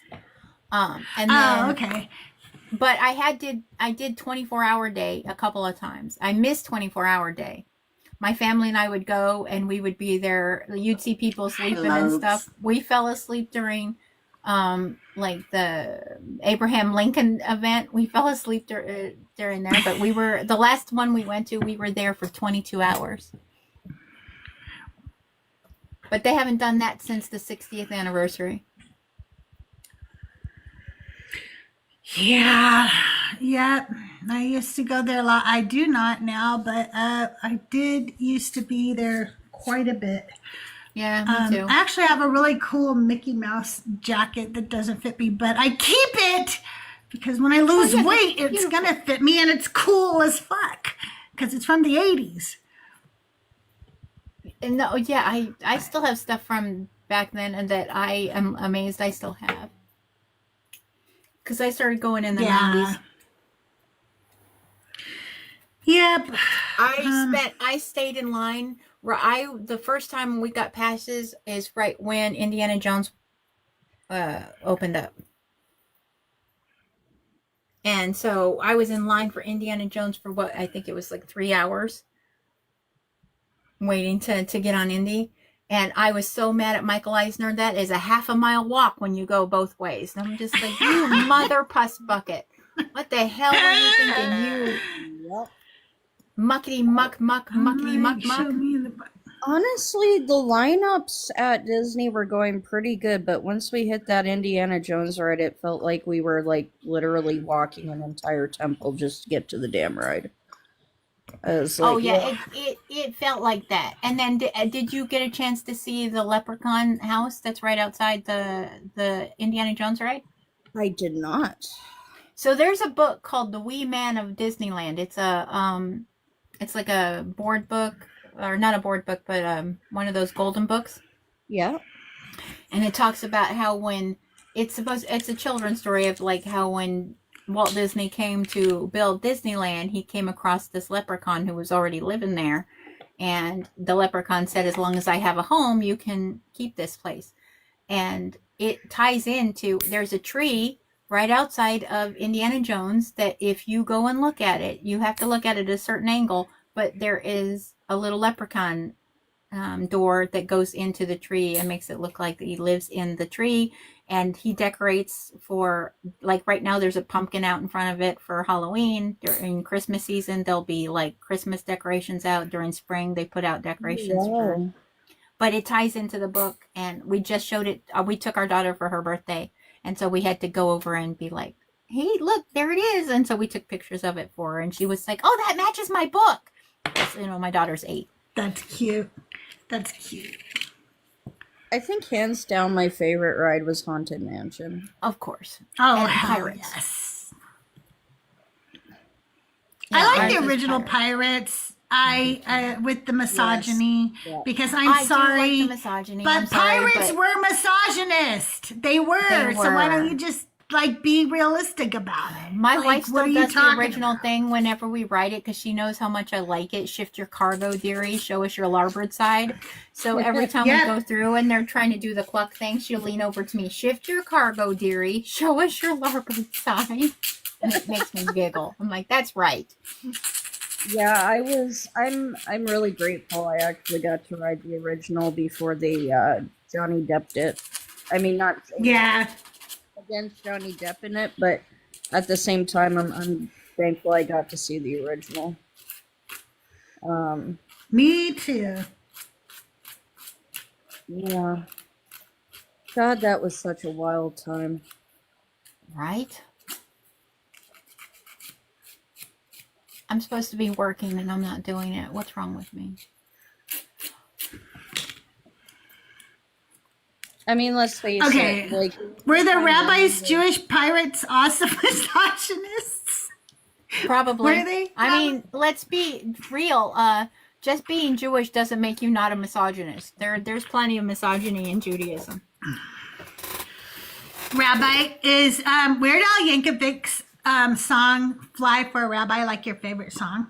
It is. It And is. what- I do like it, especially the way they have that one lady. How you doing, Boiny? Even though it's totally Ashkenazi Oy coded, vey, oy it cracks vey. me up. And all the girlies say, "I'm all." What is it? Pretty all the fly girlies say, for a "I'm rabbi." pretty fly for a rabbi." Yeah, my wife plays that for me occasionally. How about you? Have you seen this Jew? He plays like it's such a good song, and he's like he is. does all the Yiddish. He's like so Which good is at funny it. because a lot of people think Weird Al is in fact Jewish, and he is not. He is not. That is true. is not. But unfortunately, he is a Christian. He is. And also, he's not But- Amish. But I will say it has been decades since he has ever said that he affiliated with anything. And in those decades, he became friends with people like Neil deGrasse Tyson and Patton Oswalt and many other atheists. So maybe he just doesn't talk about it anymore because he isn't one anymore. Maybe. Could be. That's what I pretend in my head because I like him. I don't want to not like him. He definitely I leans would into the play it, but I'm on Ashkenazi YouTube. for pretty fly for a rabbi. And I wouldn't know because I don't know what any of the different sects believe or don't believe or whatever. I don't know the difference. Crystal, I hate to say this, but I think you need some rage bait. I know, right? I'm trying all these really, really nice ones, but Yeah. they're not working. No. You need to They're get the not rage. working. Father Mark, hello. I hath been 7. Hey, Father Mark. I like to tell people he is neither Jewish nor is he is also not Amish. He's also Although I do like his what is it? White and Nerdy. That's probably one of my favorite songs of his. No, not that one. You don't like White and Nerdy? It's awesome. No, I like White and Nerdy. I'm talking about my background. Okay, Oh, I love let's you. try I this will one. tell that one. I love singing that one. Like everybody's I love the video for White, White and and Nerdy Nerdy, because yes.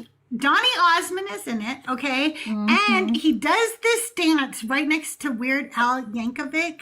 And It's so they did wild. that in one take. and it's so good. It's just so good.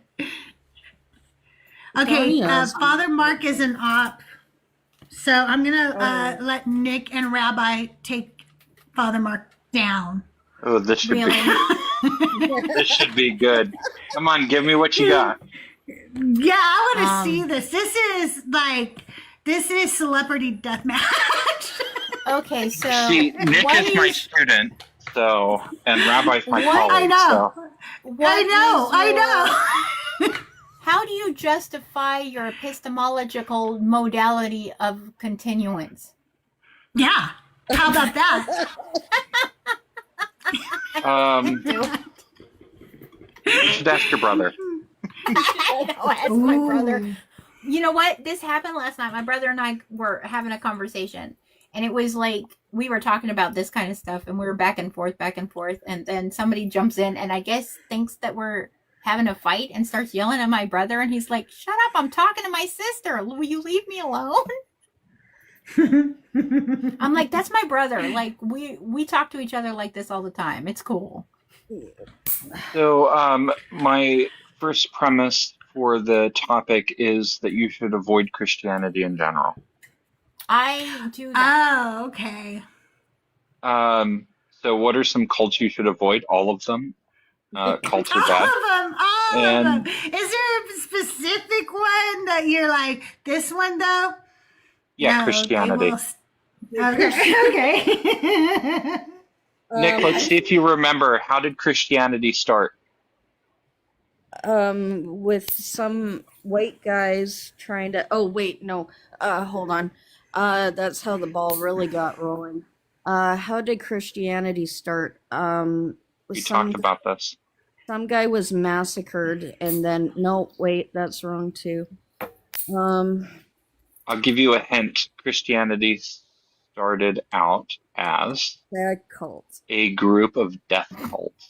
Yep. Sorry, I'm watching the video and I'm watching Donny Osmond fucking dance next to Weird Al and I'm dying over here. I'm gonna have to mute it. Isn't it great? It is the Yes.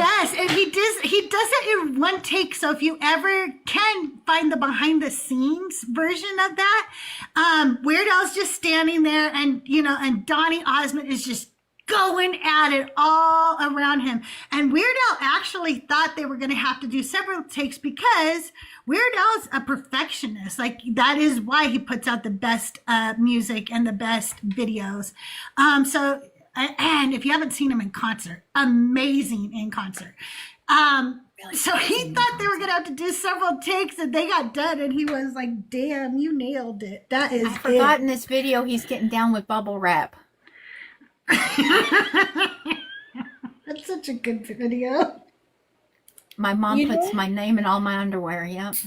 You know what really drives me nuts, Father Mark, are these scholars that go, well, it was technically an apocalyptic death cult, but we don't like to associate it with a cult, so we don't really call it call a spade a spade. Why are you guys tripping over this? It was a cult. That's how I feel. It wasn't even just one cult in singularity. It was a group It was of a cults. group. And Christianity didn't start out as monotheistic anyways, No. because at that time they were still practicing their own Greco-Roman religious practices in tandem with Christian practice. So to say that Christianity didn't start out as a death cult would be academic dishonesty. Oh, I have to drop. I gotta go take care of my mom real quick. She just messaged me. She's ready for me to unhook her. Okay. I will be back. Okay. Sure. But yeah, no, I don't know why they flip flop around it. Like, who are you trying to impress here?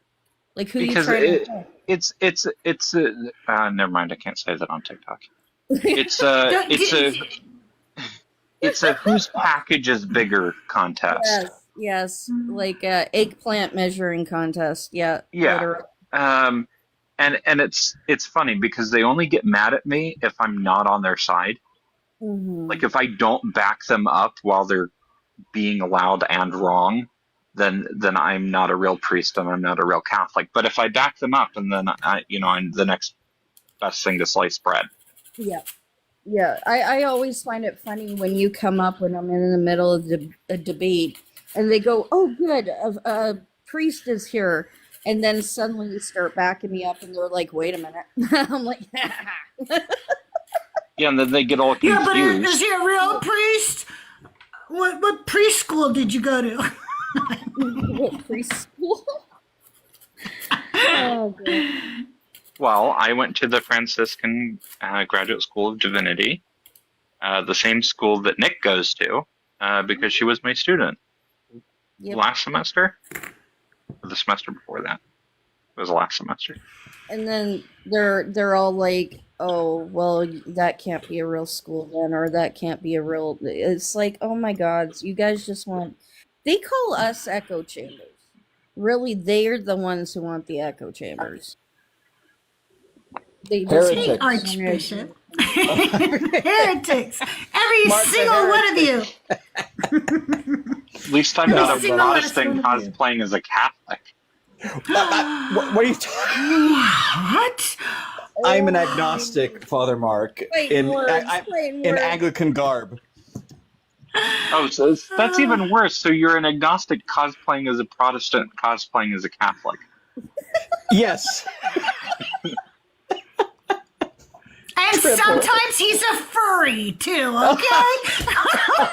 Oh, dear God. Judge.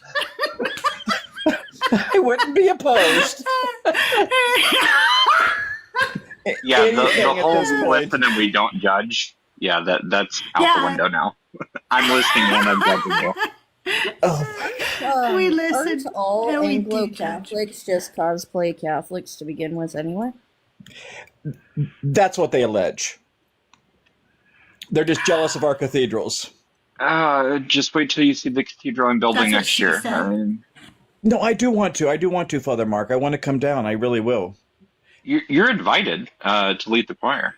I would love to. Nick, will you I'll come let you sing do that. alto or bass, whatever you want to sing? So at this point in time, you could offer me $30 billion and I still wouldn't come to the US of A. Oh, that's right. You know I don't what? blame That's you. I don't that's blame a valid. That's It valid. is valid. That's valid.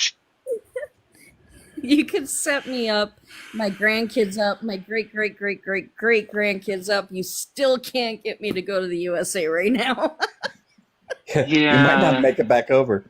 Yeah. Honestly, I don't even want to be here myself, but I was born here, so kind of stuck. I'm more than positive I'm on some watch lists, and the moment I step foot in the States, I'm gonna end up in like what do they call it? Alligator Alcatraz. I was gonna say. Yep. They're gonna be like, oh, that's that Nick Graves chick grabber, and then that's the end of it. Yeah, see, I would fight somebody over that because you're my student, so I kind of have to like. I already have plans to call down fire from heaven, so. There we go. Crystal, sorry to hijack the live with schismatic stuff. No, I love it. We've been doing just silliness all morning. Nick and I have a plan to make a lot of money. Nick is going to come across the border. Then I'm going to turn her in for a reward. She's going to get sent back. Then we're going to do it again and again. And we're just going to split the money. She doesn't want to stay anyway. So she's like, that's cool. Just send me back. We're going to be so rich. It's filthy That's rich. great. My big dad's in the comments, everybody. We got to bring him up. My big dad? Who's Yeah. my big dad? Christ before Jesus. Oh, Jared. Yeah, Jared. He's a riot. He's like, why do you say that? But thanks. He's great. I'm going to send you up. Crystal, have you had any horrible people today? We had one guy come up, and I swear to you, he goes, "You're a stupid bitch," and then he sat down, and I was like, "Okay." And then Rabbi said that like he sounded like his mother was his sister. Like they were. Only Rabbi would say something like that. Oh my I God. know. Hey, Crystal. Jaren. Jaren's on top of me. I know Oh. he is. I know. That's kind of gay. Jared wears a cowboy hat. You don't happen to be wearing a horse costume right now, do you? You told me I was a furry, so I guess so. What up, Christ? Oh, how are you? Doing good. I was summoned up here. Yep, exactly. We just brought you up for fun. Oh no. Yeah. We love you, dude. We watch your show. We buy the book. Thank you. Looking for the next installment. Yeah. By the way, Nick, I see your comment there in the chat. Yes, I have a live like every day. I know, but it's like when she has the time compared to when you have the time, and then you kind of cross paths or you just miss each other. It's like, oh man. Gotcha. Kind of funny because she just left. She just had to leave and help her mom, and it's like, and then you pop in. It's like, oh my god. Did she have a question or something? Because yeah, she did have a question. It was regard. Oh, okay. There's a lot. She said she'll be right back. Yeah, there's a lot of people that come into other people's lives and misquote the fuck out of you, and I'm always consistently turn around going, "That's not what he said." So she's just getting clarification as to what I say. Yeah, she's just getting clarification. Yeah. No. There's also people going around who are they follow you and they're like, Jaron says there's no such thing as Nazareth, and it's like, that's not what he said. Nazareth exists. I just do not believe that it was called Nazareth prior to it being called Nazareth, and maybe the late first. Yeah, no, but they go around saying that you're saying Nazareth doesn't exist, period, and it's like, stop it. No, that's not what he said. I go around and say, Jaron told me he fucked your mom, and I'm right when I say that. Well, that because may have happened. You do say that. That may have happened. See? Then I am spreading the correct information. See? That probably happened, actually. You say it almost every live, at least 3 times. I don't know what the question would be on the rabbi thing. I have no idea. Does your software enable you to search words and see, like, how complex is it? What do you mean Jaron, search words? talk about stilometry. Stilometry. Are you able to see can you search for how many usages of things, or is it just? Well, I think you should explain a little bit like how files. it actually runs. Yeah. Yeah. So it runs on digital files. So if you had a word that you were looking up, you could look it up pretty easily because it would have to use a digital file. So you could just search within the text file itself to see how many times that word is used specifically. But like Control F. Okay. Yeah, like that. But that being said, it does take a look at how often words are used. Yeah. Oh, I see. Yeah, and it determines authorship based off of the most frequently used words and how often people tend to use them, and how they use them as well, like the distance between them, because that kind of tells us how often someone throws a particular word into a sentence. Okay. Does it also pull from Oh, sorry, go ahead. I was just wondering, how good is it with things like lyrics versus, more text? You know what I'm saying? Oh yeah. So lyrics here can be not weird. too long ago, last week, I did a live where I took a look at Taylor Swift lyrics. Oh my God. I'm sorry.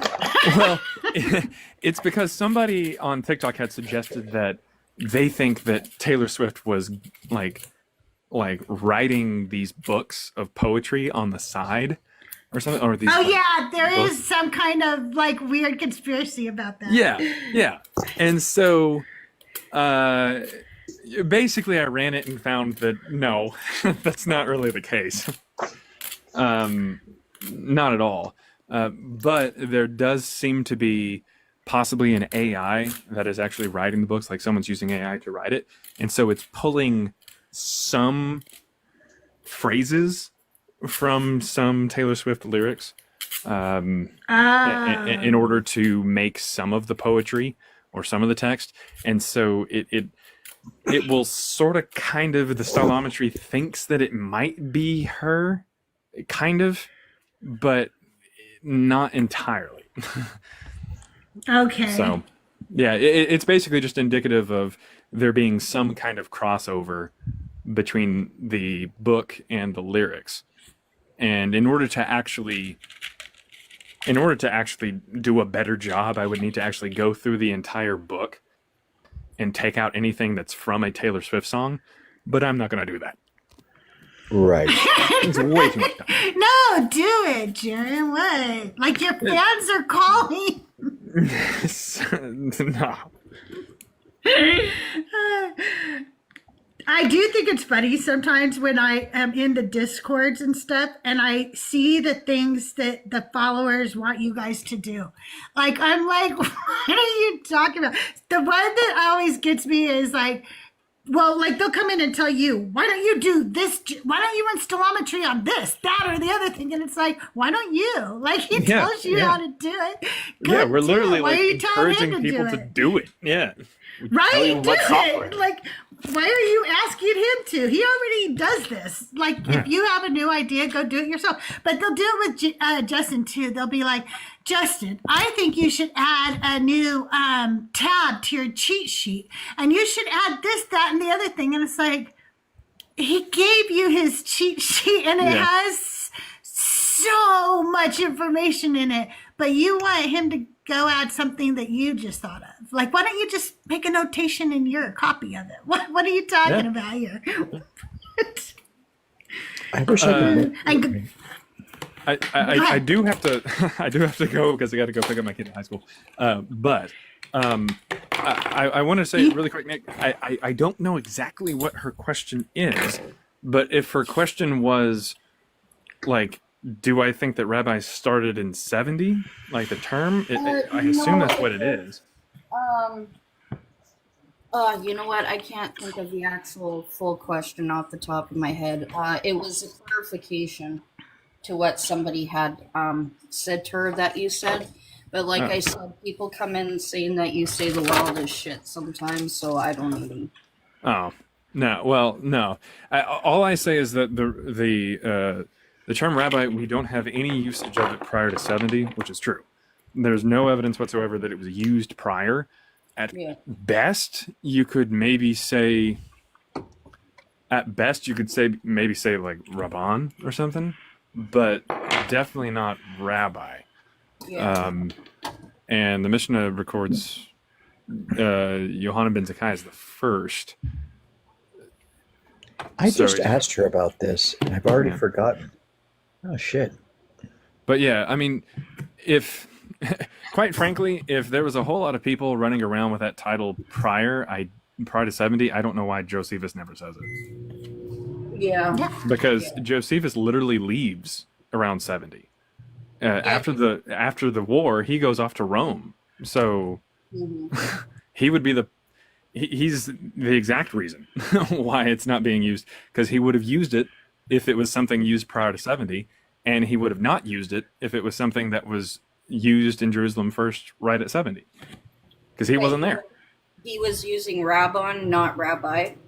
I don't know of any particular instance where he even uses that word. Rabbon was something that's used in like the Talmud and the Mishnah, kind of like a title for a couple different people. Oh, okay. Gotcha. Yeah. Rabban was used for I believe Hillel, I think. Hillel, and then Zadok or Zadok, and then and Ben Zakkai as well. Yeah, they just kind of have that term kind of thrown on them or whatever. It doesn't seem to be a name, but I don't know of any instance of Josephus saying it. But Josephus doesn't write in Hebrew. That's, No. full disclosure. He doesn't. He does not write in Hebrew. So, it's possible that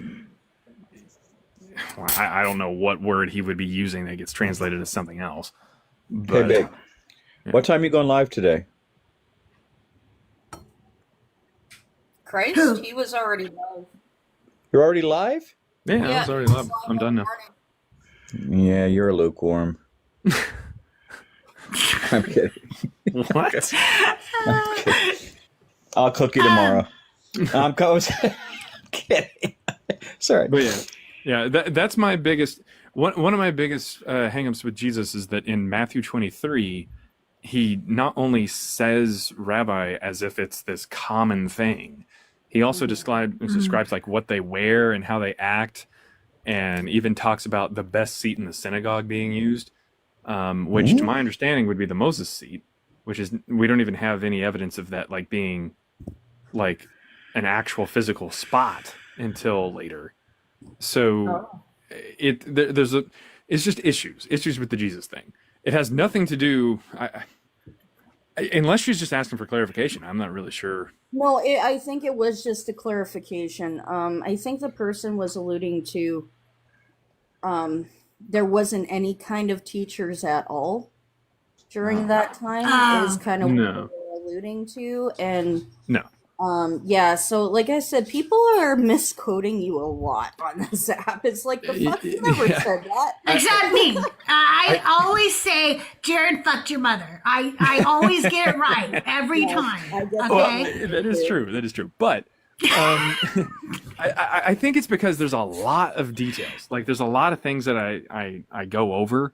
And so sometimes it kind of gets jumbled up. Like there's sometimes where I'll say that didn't happen at all. We don't have any evidence of it. And then there's other times where I say that happened, but in a different way.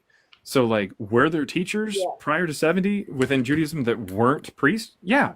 And they're generally known as like sages, I guess is the closest word that we use in English. But they weren't, rabbi was not a position, that's not a name that they called them. We don't have any evidence of that whatsoever. But there were teachers, absolutely. Hillel was a teacher. Zadok was a teacher. Yeah, I mean, it goes back quite some time. Jesus ben Sirach was a teacher, a sage.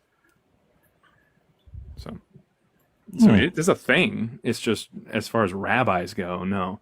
And it's definitely not a knock against Judaism whatsoever. It's not like taking away from Judaism. It's taking away from the Bible. No. I'm trying to explain to the Bible. I've actually heard her say it herself too one time before about how they didn't use rabbi then. Yeah. So yeah, it's just a problem with the New Testament. It's not a problem with the Old Testament or whatever. It's the New Testament problem. Yeah, no, she totally. Yeah. Are you picking up your kid who thinks I'm the best grandma in the world? Is that who you're picking up? Yeah, about to head out and pick her up. Yeah. I am the best grandma in the world. That is a true statement. Okay. Oh gosh. Well, I'll let her know that. Because I say the F word. Yeah. All right. Well, thanks for having me up, guys. Later, babe. Jared, thanks for coming up. Come back anytime. You guys, big W for Jared. And make sure you're following Christ Before Jesus. Check him out. He goes live almost every morning. Like he's like, and sometimes evening. And I don't know, just follow him and then turn your little notifications on and you'll know when he goes. He wears a little cowboy hat. He's really smart. And he also is sassy as fuck. So there's that. Yeah, he never gets. You guys want me to Go ahead, Crystal. Yeah. No, I was gonna read some of the comments from YouTube. They're so dumb. Okay, YouTube. Pirates were super gay, just like cowboys. Oh. That's one of the comments. Okay. That's so funny. Crystal, do you ever watch our friend Archbishop Jonathan, who's basically, he's He's not in the Christian church. He writes. He has little little TikToks to say like, "Thank you, Satan, for teaching I us." haven't watched him. Thank you, heathens, pagans, Wiccans, and non-believers for teaching us Jesus' real message. He's great. Yeah, Archbishop Jonathan Blake. He's wonderful. Oh, cool. And he was Church of England, but he left whenever they were protecting child abusers. And he said no. Good. He posted his own version of like the 95 Thesis. He had a Martin Luther moment on the door at Canterbury Cathedral. He was subsequently issued a restraining order and arrested for trying to protect children.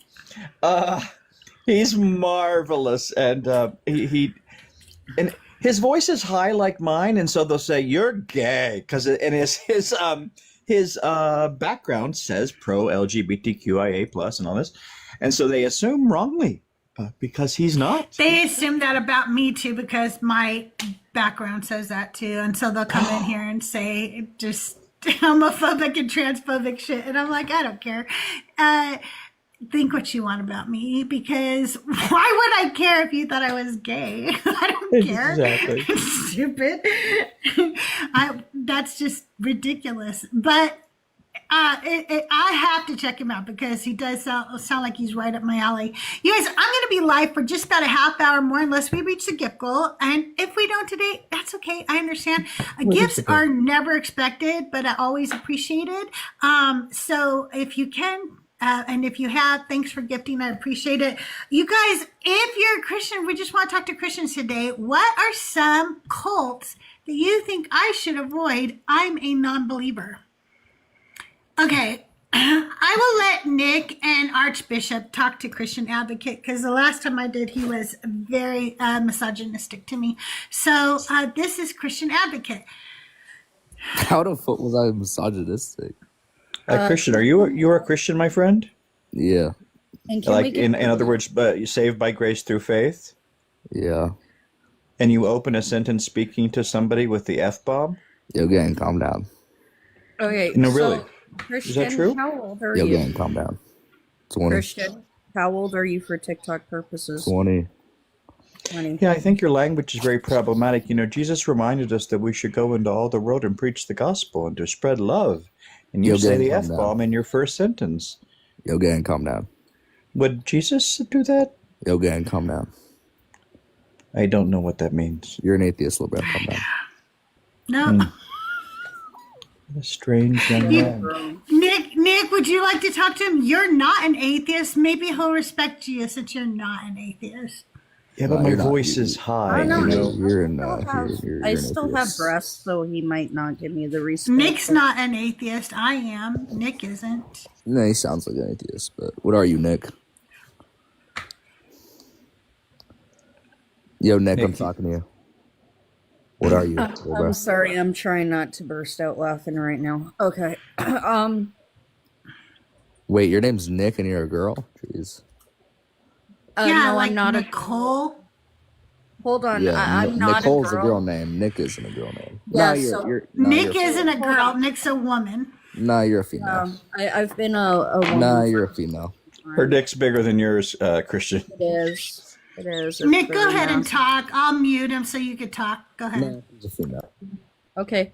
Nah, So why do you think as a 20-year-old without a fully Either did you? prefrontal cortex, you get to come on these lives and talk down to people who are far wiser and seasoned than Because you he are? has a little pee-pee complex. This is all he has. Next to me, you guys are all liberal. All liberal. No, I'm not a atheists. liberal. Actually, No, I'm you're not a liberal. You're Not really either.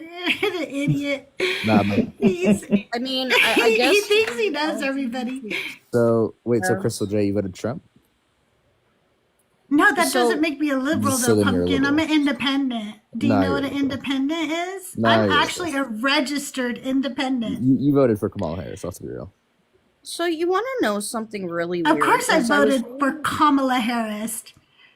Because she was the better candidate and my head's not up my ass and I don't suck on the orange man's little Cheeto all day. I'm not a little cis straight man sitting at home being an incel in my mother's ran. basement like you. No, I dropped him. I'm so tired of him. I know. So tired of him. He's an advocate, but he doesn't advocate for Christianity at all. I mean, I think he's just a pretend Christian. I think he pretends to be a Christian so he can try and rage bait people. I don't think he has an ounce of Jesus in him. But when he went on the men's lives yesterday, he kissed all their asses. I think he's just into men. And he is hating himself internally because he has that, feeling like he shouldn't like men, but he does like men. So he hates women when he's around them. And then he goes on men's lives and goes, oh, that Mezzo and Joel, they're so cute. I know. That's what he does. I love the shock that they have when they find out I'm a woman. It's like, yes, I am more masculine than you. How does that make you feel? I don't know. Hey, Marcus, how are you today? Hey, good. How are you? Doing well. Are you you look over 18 to me. Are you a Christian or a believer of the God of the Bible? Well, no, I wouldn't call myself that. I was raised Christian, and but I still find wisdom in the teachings, but no. Oh, okay. Yeah, you are very quiet. I had to turn my sound all the way up to hear you, just so you know. What did you want to come up and talk about today? Well, actually, I saw Nick in here, and that's always a great conversation with Nick. Yeah, it is always a good conversation with Nick. Thank you, Throw my Marcus. 2 cents in.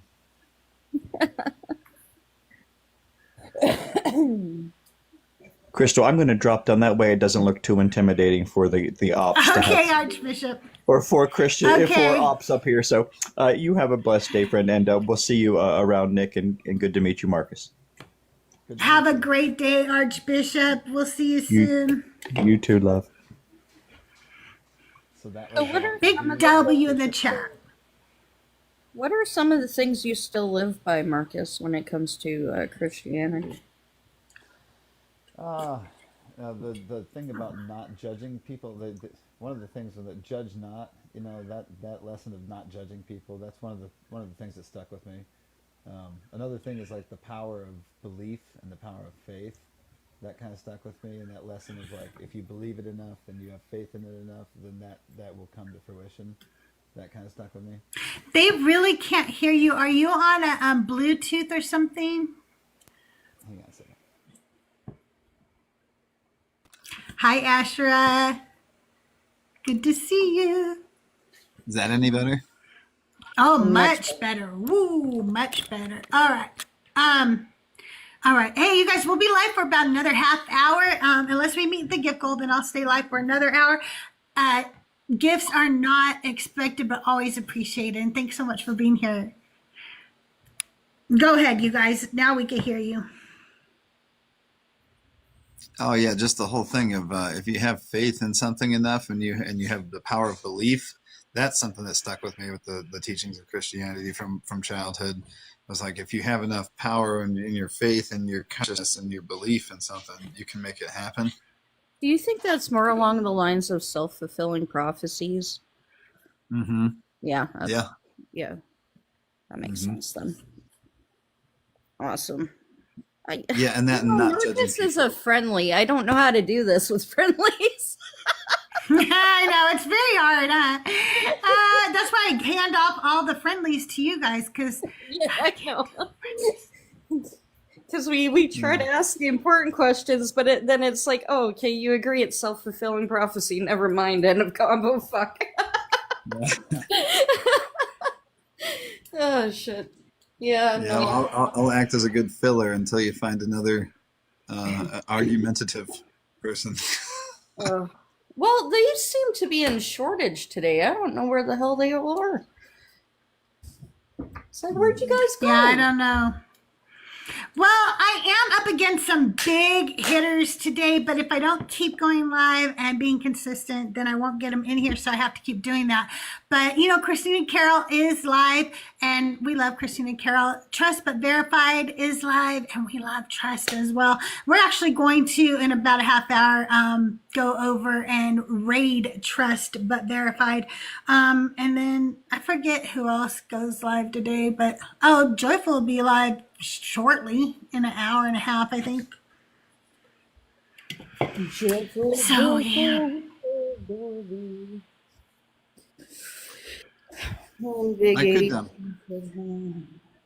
I could argue the notion that I do believe that there is at least one creator, and a lot of people don't believe that. I don't know if you guys, what do you guys think about that? I don't believe that. No, I don't believe that. I actually just don't believe in anything supernatural, and I just don't think that we have any evidence for something supernatural. For me, the fact that every time that we have ever dug deep enough to find the answer to something, the answers always come back within nature itself, leads me to believe there is nothing supernatural.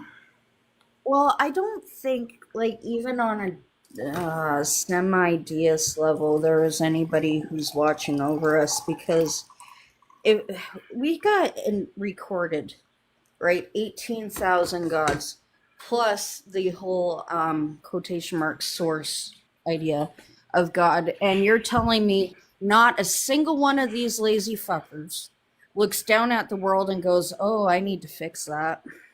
Like, none of them? Not a one. No. Like, and this is why I say, you know, I do believe that the gods existed at one point in time, but I also simultaneously believe they are now dead. Now, most of their stories turned, you know, into myth, turned into legend, turned into gods, but I think at the end of the day, they were just kings and queens of old, the mighty hunters, the mighty healers, and we just turn them into gods, you know. That's why we get such a recycle of these mythoses between different religions. But I don't, this is where I sit on the line of, well, is there still somebody out there alive watching? And if so, why aren't they doing anything? You know, it's interesting, like the fact that there's, if there was a creator, they don't necessarily have to be like the omnipotent overseer that like people make it out to be in religions, where it's like a god who controls all these things. But you know, I think the world still could have been constructed by a being or a race of beings, but those beings might not be the ones that are overseeing every decision, and this is all part of a plan and all that. Like, this could have been constructed by organisms that might just be kind of people with godlike abilities, you know? Possibly. I don't know. I'm not sure I really believe that, but food for thought. Possibly.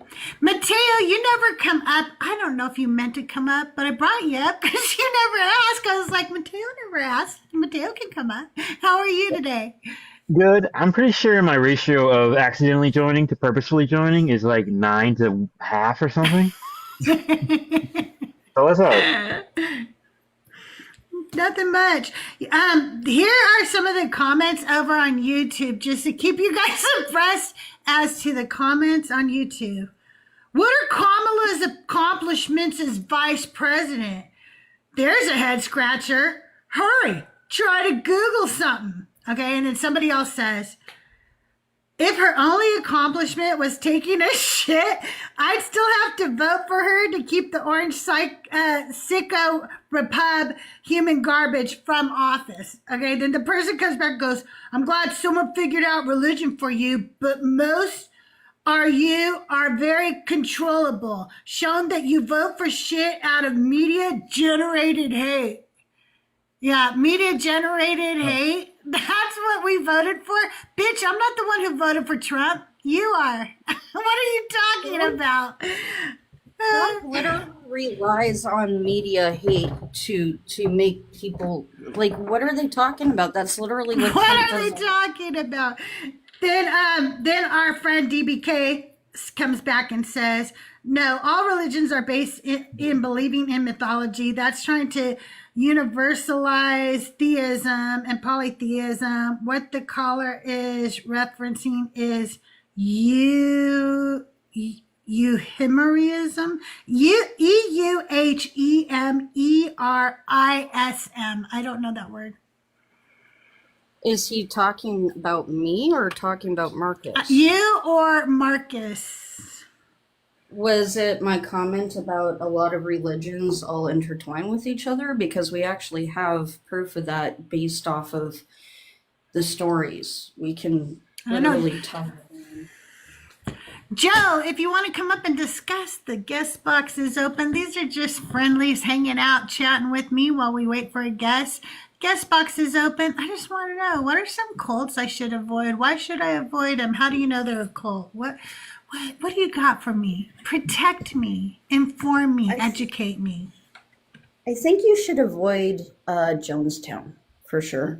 I think so too. I don't think there's anybody left there, to be honest with you. I mean, I'm that cult. Yeah, their communion juice is a little sus. I'm just saying. You know, there are still people that follow David Koresh's teachings and Heaven's Gate, I believe, too. What? Where? Are they sad they missed the alien stuff? They're just like little loner people out there who believe this shit is still true. They're like just little isolated people who believe this shit. It's weird. There's like it's usually somebody that was kind of in it but didn't do the deed. There's this QAnon guy who's claiming that he is God, simultaneously Lucifer. One of his followers came up on a panel and I was talking to him, and it was really wild. I'm like, obvious cult is obvious. Why are you like following this guy? Like, and you know, it's because on his Instagram, God has an Instagram apparently. He showed that he could manipulate lightning, and then he's like, he can stop time. I'm like, how did he stop time? Well, he showed his watch, and then his watch stopped working. I'm like, so he took the battery out?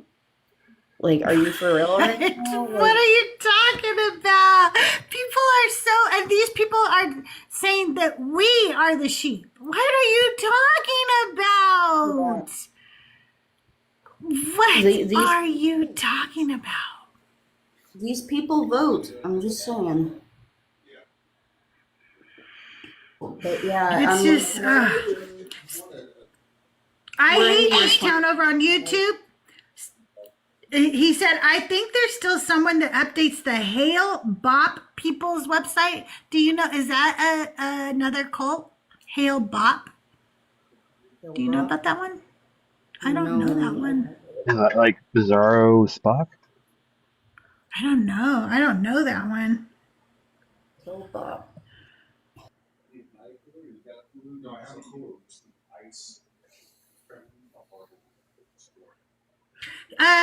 Okay, DBK says, yeah, you mentioned euhemerism. Look to the Upanishads and Tao Te Ching. The Tao is marks of converting from mythology into impersonalism. I hate this town says they were the Heaven's Gate cult. Oh, yeah, I forgot. You know what? I forgot that they did that weird thing that they talked like that to each other. I forgot about that. I hate this town. Worshipping the comet, right? Yeah. The comet.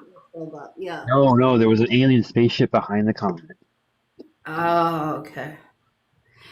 So I still don't know what that guy on YouTube is talking about. Like, I'm not a universalist. I'm not saying all religions branch from the same place, but there are a lot of what would the term be? Cohabiting religions that have the same stories just told with different names of gods. There's many different religions that don't have similar branching, so I don't know what he's defining. It'd be easier if he could come on TikTok and we can discuss it, but I mean.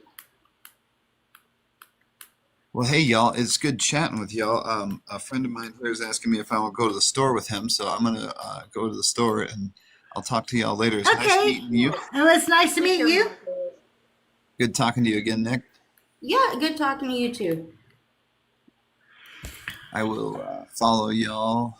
Let's see. I know I've got Nick already. I'll follow Crystal. I think I followed you. There are followers of both Heaven's Gate and Branch Davidians. Heaven's Gate was founded in 1974 by Marshall Herf Applewhite, also known as Dew, and Bonnie Lou Nettles, also known as T. Its beliefs combined Christian millennial ideas, New Age UFO lore. The followers believed they could shed their human bodies to ascend to an extraterrestrial next level. In March 1997, 39 members committed mass unaliving in a mansion in Rancho Santa Fe, California, one of the most infamous cult tragedies in U.S. histories. According to Vice and other sources, although the mass unaliving is the major event, there is reportedly a very small number of remaining adherents who still identify with the group's ideology. So they did have followers, and then the Branch Davidians trace their lineage to a breakaway from the Seventh-day Adventist Church. David Koresh, born Vernon Howell, became leader of the core segment of the Branch Davidians. He claimed a special prophetic messianic role. In 1993, the infamous 51-day siege at the Mount Carmel compound near Waco, Texas, ended in the deaths of Koresh and many of his followers.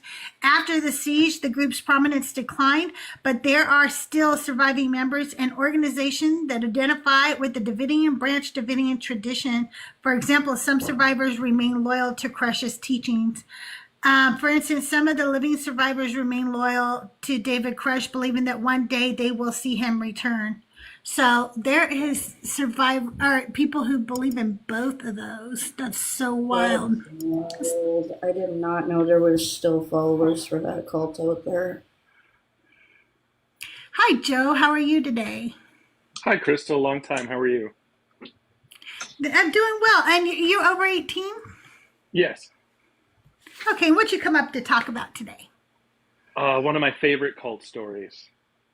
Okay, let's hear it. It's called the High Priestess of Blood. Magdalena was her name. And so these two scam artists go into a small town called Yerba Buena. It's like, I think it's either in Texas or North Mexico. And they find a Schmex worker. They hire her and they take her into a cave and have her pretend to be a priestess. They start taking people of the town into that cave and telling them, oh, we have a priestess in here. This is a true story. It's a small story, but it's true. We have a priestess in here. They do these like magic tricks in front of people. Long story short, they try to start a cult in this like cave near the town. And she sees what they're doing Grandpa. And takes over.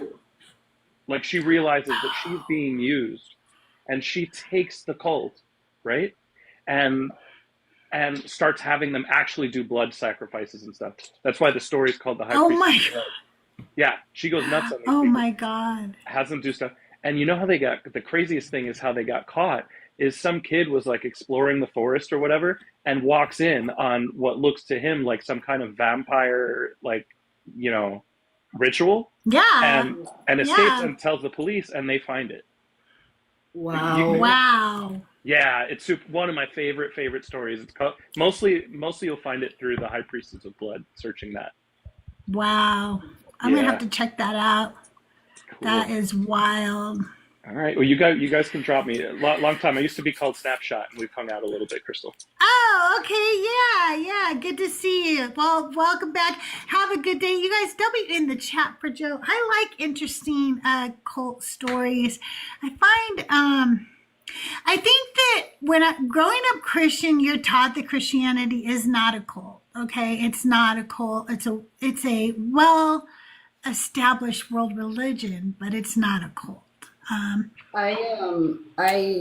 shamelessly started a cult when I started doing these lives, and the reason for it is hilarious.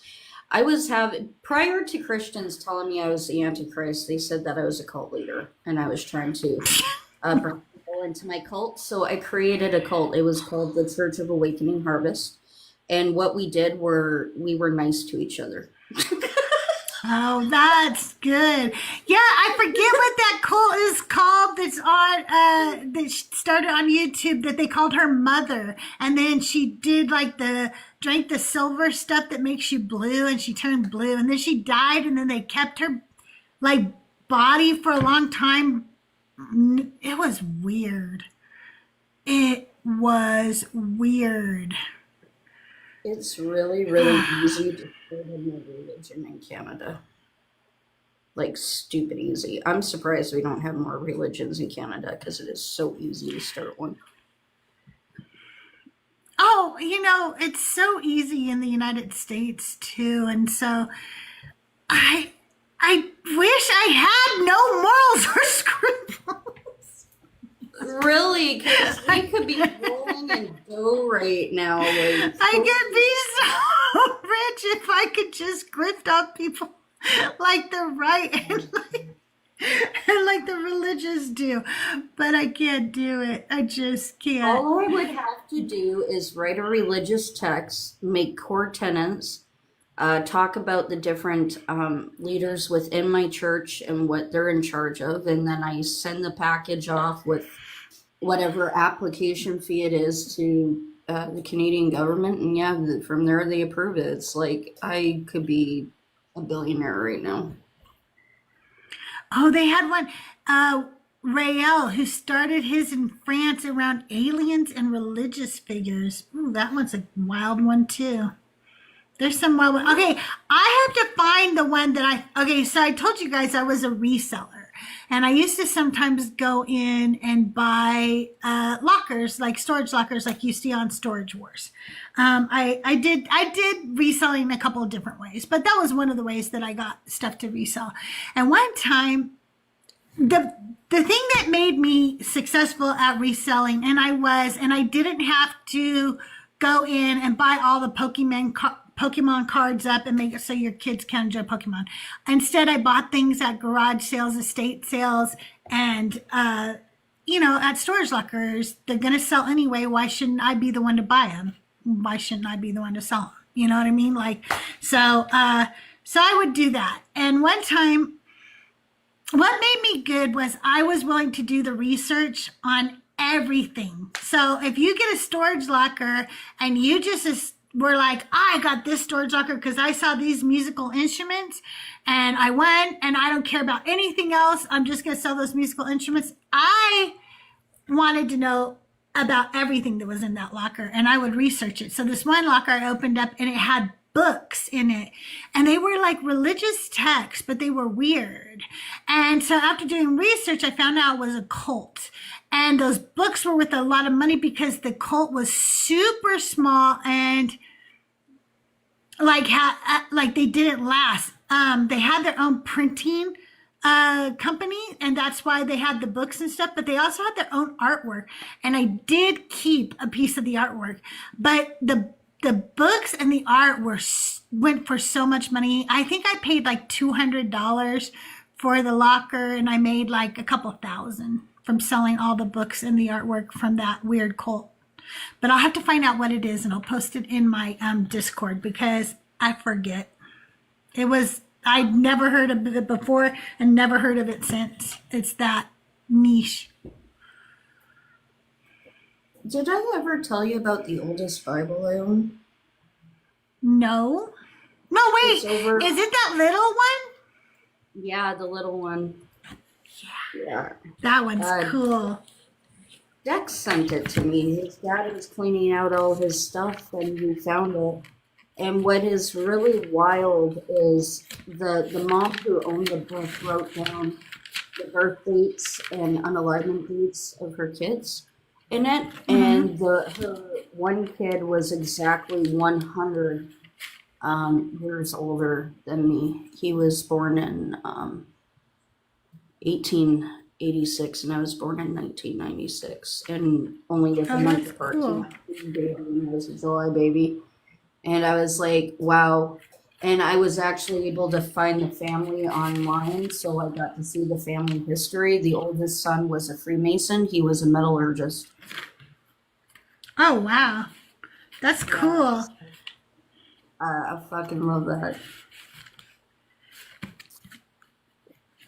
I don't know how old this one is. I have this little King James one. Because of you, I buy all these weird Bibles and weird books now. Stop it, Nick. Just stop it. I'm sorry.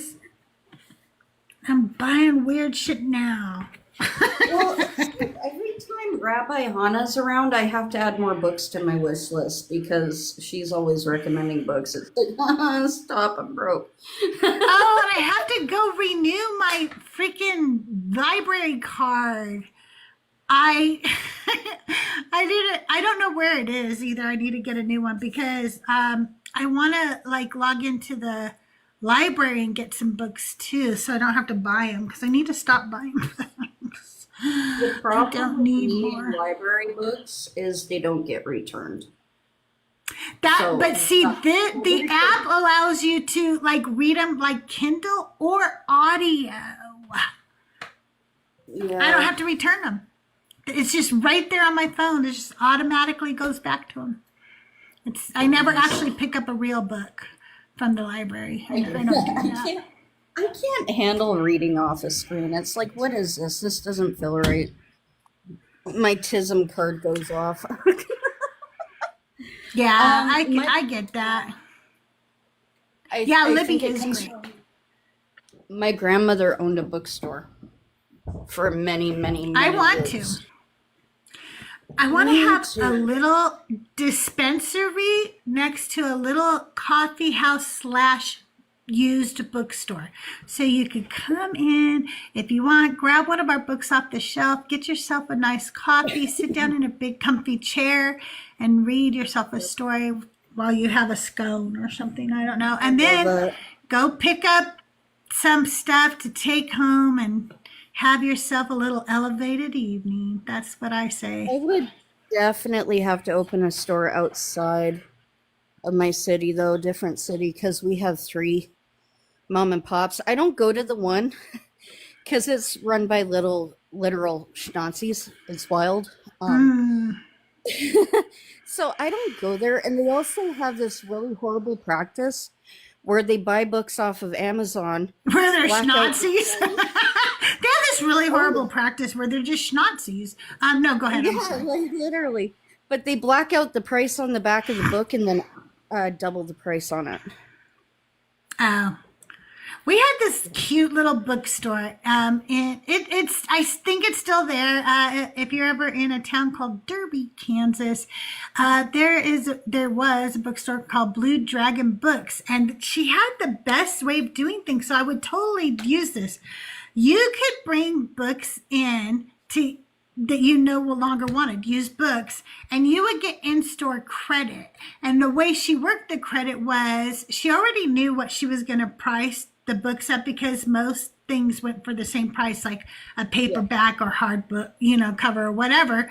So she would tally that how much she charges for those items, and you got 50% in-store credit. So she got books. You got credit to go buy some more stuff, and you got a decent credit too, and yeah, it just kept the price down for her to get new inventory, and it worked really well. So one time we went in there, and my daughter was a teenager in high school, and on the floor was an Abercrombie and Fitch shopping bag, and I don't know if you remember, but they were always like some shirtless dude on the and I was like, I wonder how much she wants for that bag, like jokingly or something. And the lady goes, oh, that bag's free. You could just have the whole bag of books or whatever. I took it just to take the shopping bag for my daughter. I was like, here. She was like, Mom, she was like, I can't believe you did that. I thought she would like having that shopping bag. My grandma ran her store pretty much the same way. She had some new, but it was mostly used in, yeah, people could bring their books in and get a store credit. Another thing she would do is she had an overabundance of certain type of books. She would fill a garbage bag, like a grocery garbage bag, back when you could, have plastic bags, and put a $5 stamp on it and sell bags of books for $5. So, like, Yeah, that's so wanted cool. to Hey, take it Mama over. Bash. I literally begged her to wait, because I was on my last year of high school, and between my grandfather's massive heart attack and my great grandmother passing away, it was too much for my grandmother. And I'm like, just wait 1 year. That's all I need. It wasn't even a full year, to be honest. And yeah, no, she sold it, and I was like, I still am very salty over it.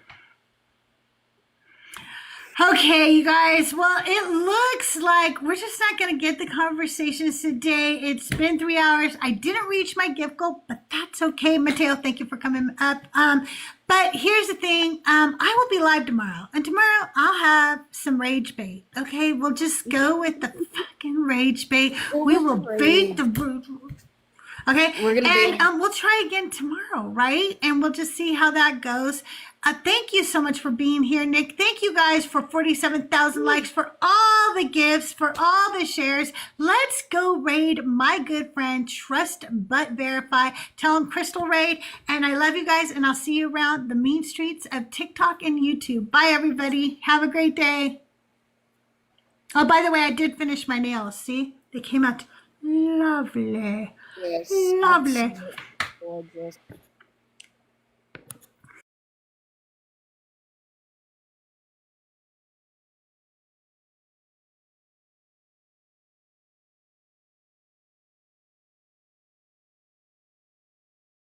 Reasons why my lungs hurt. I agree. I'm not. That was funny. I don't deny none of this. But what I'm saying is I'm trying my best to rightly divide the word of truth, and I'm not saying I'm perfect.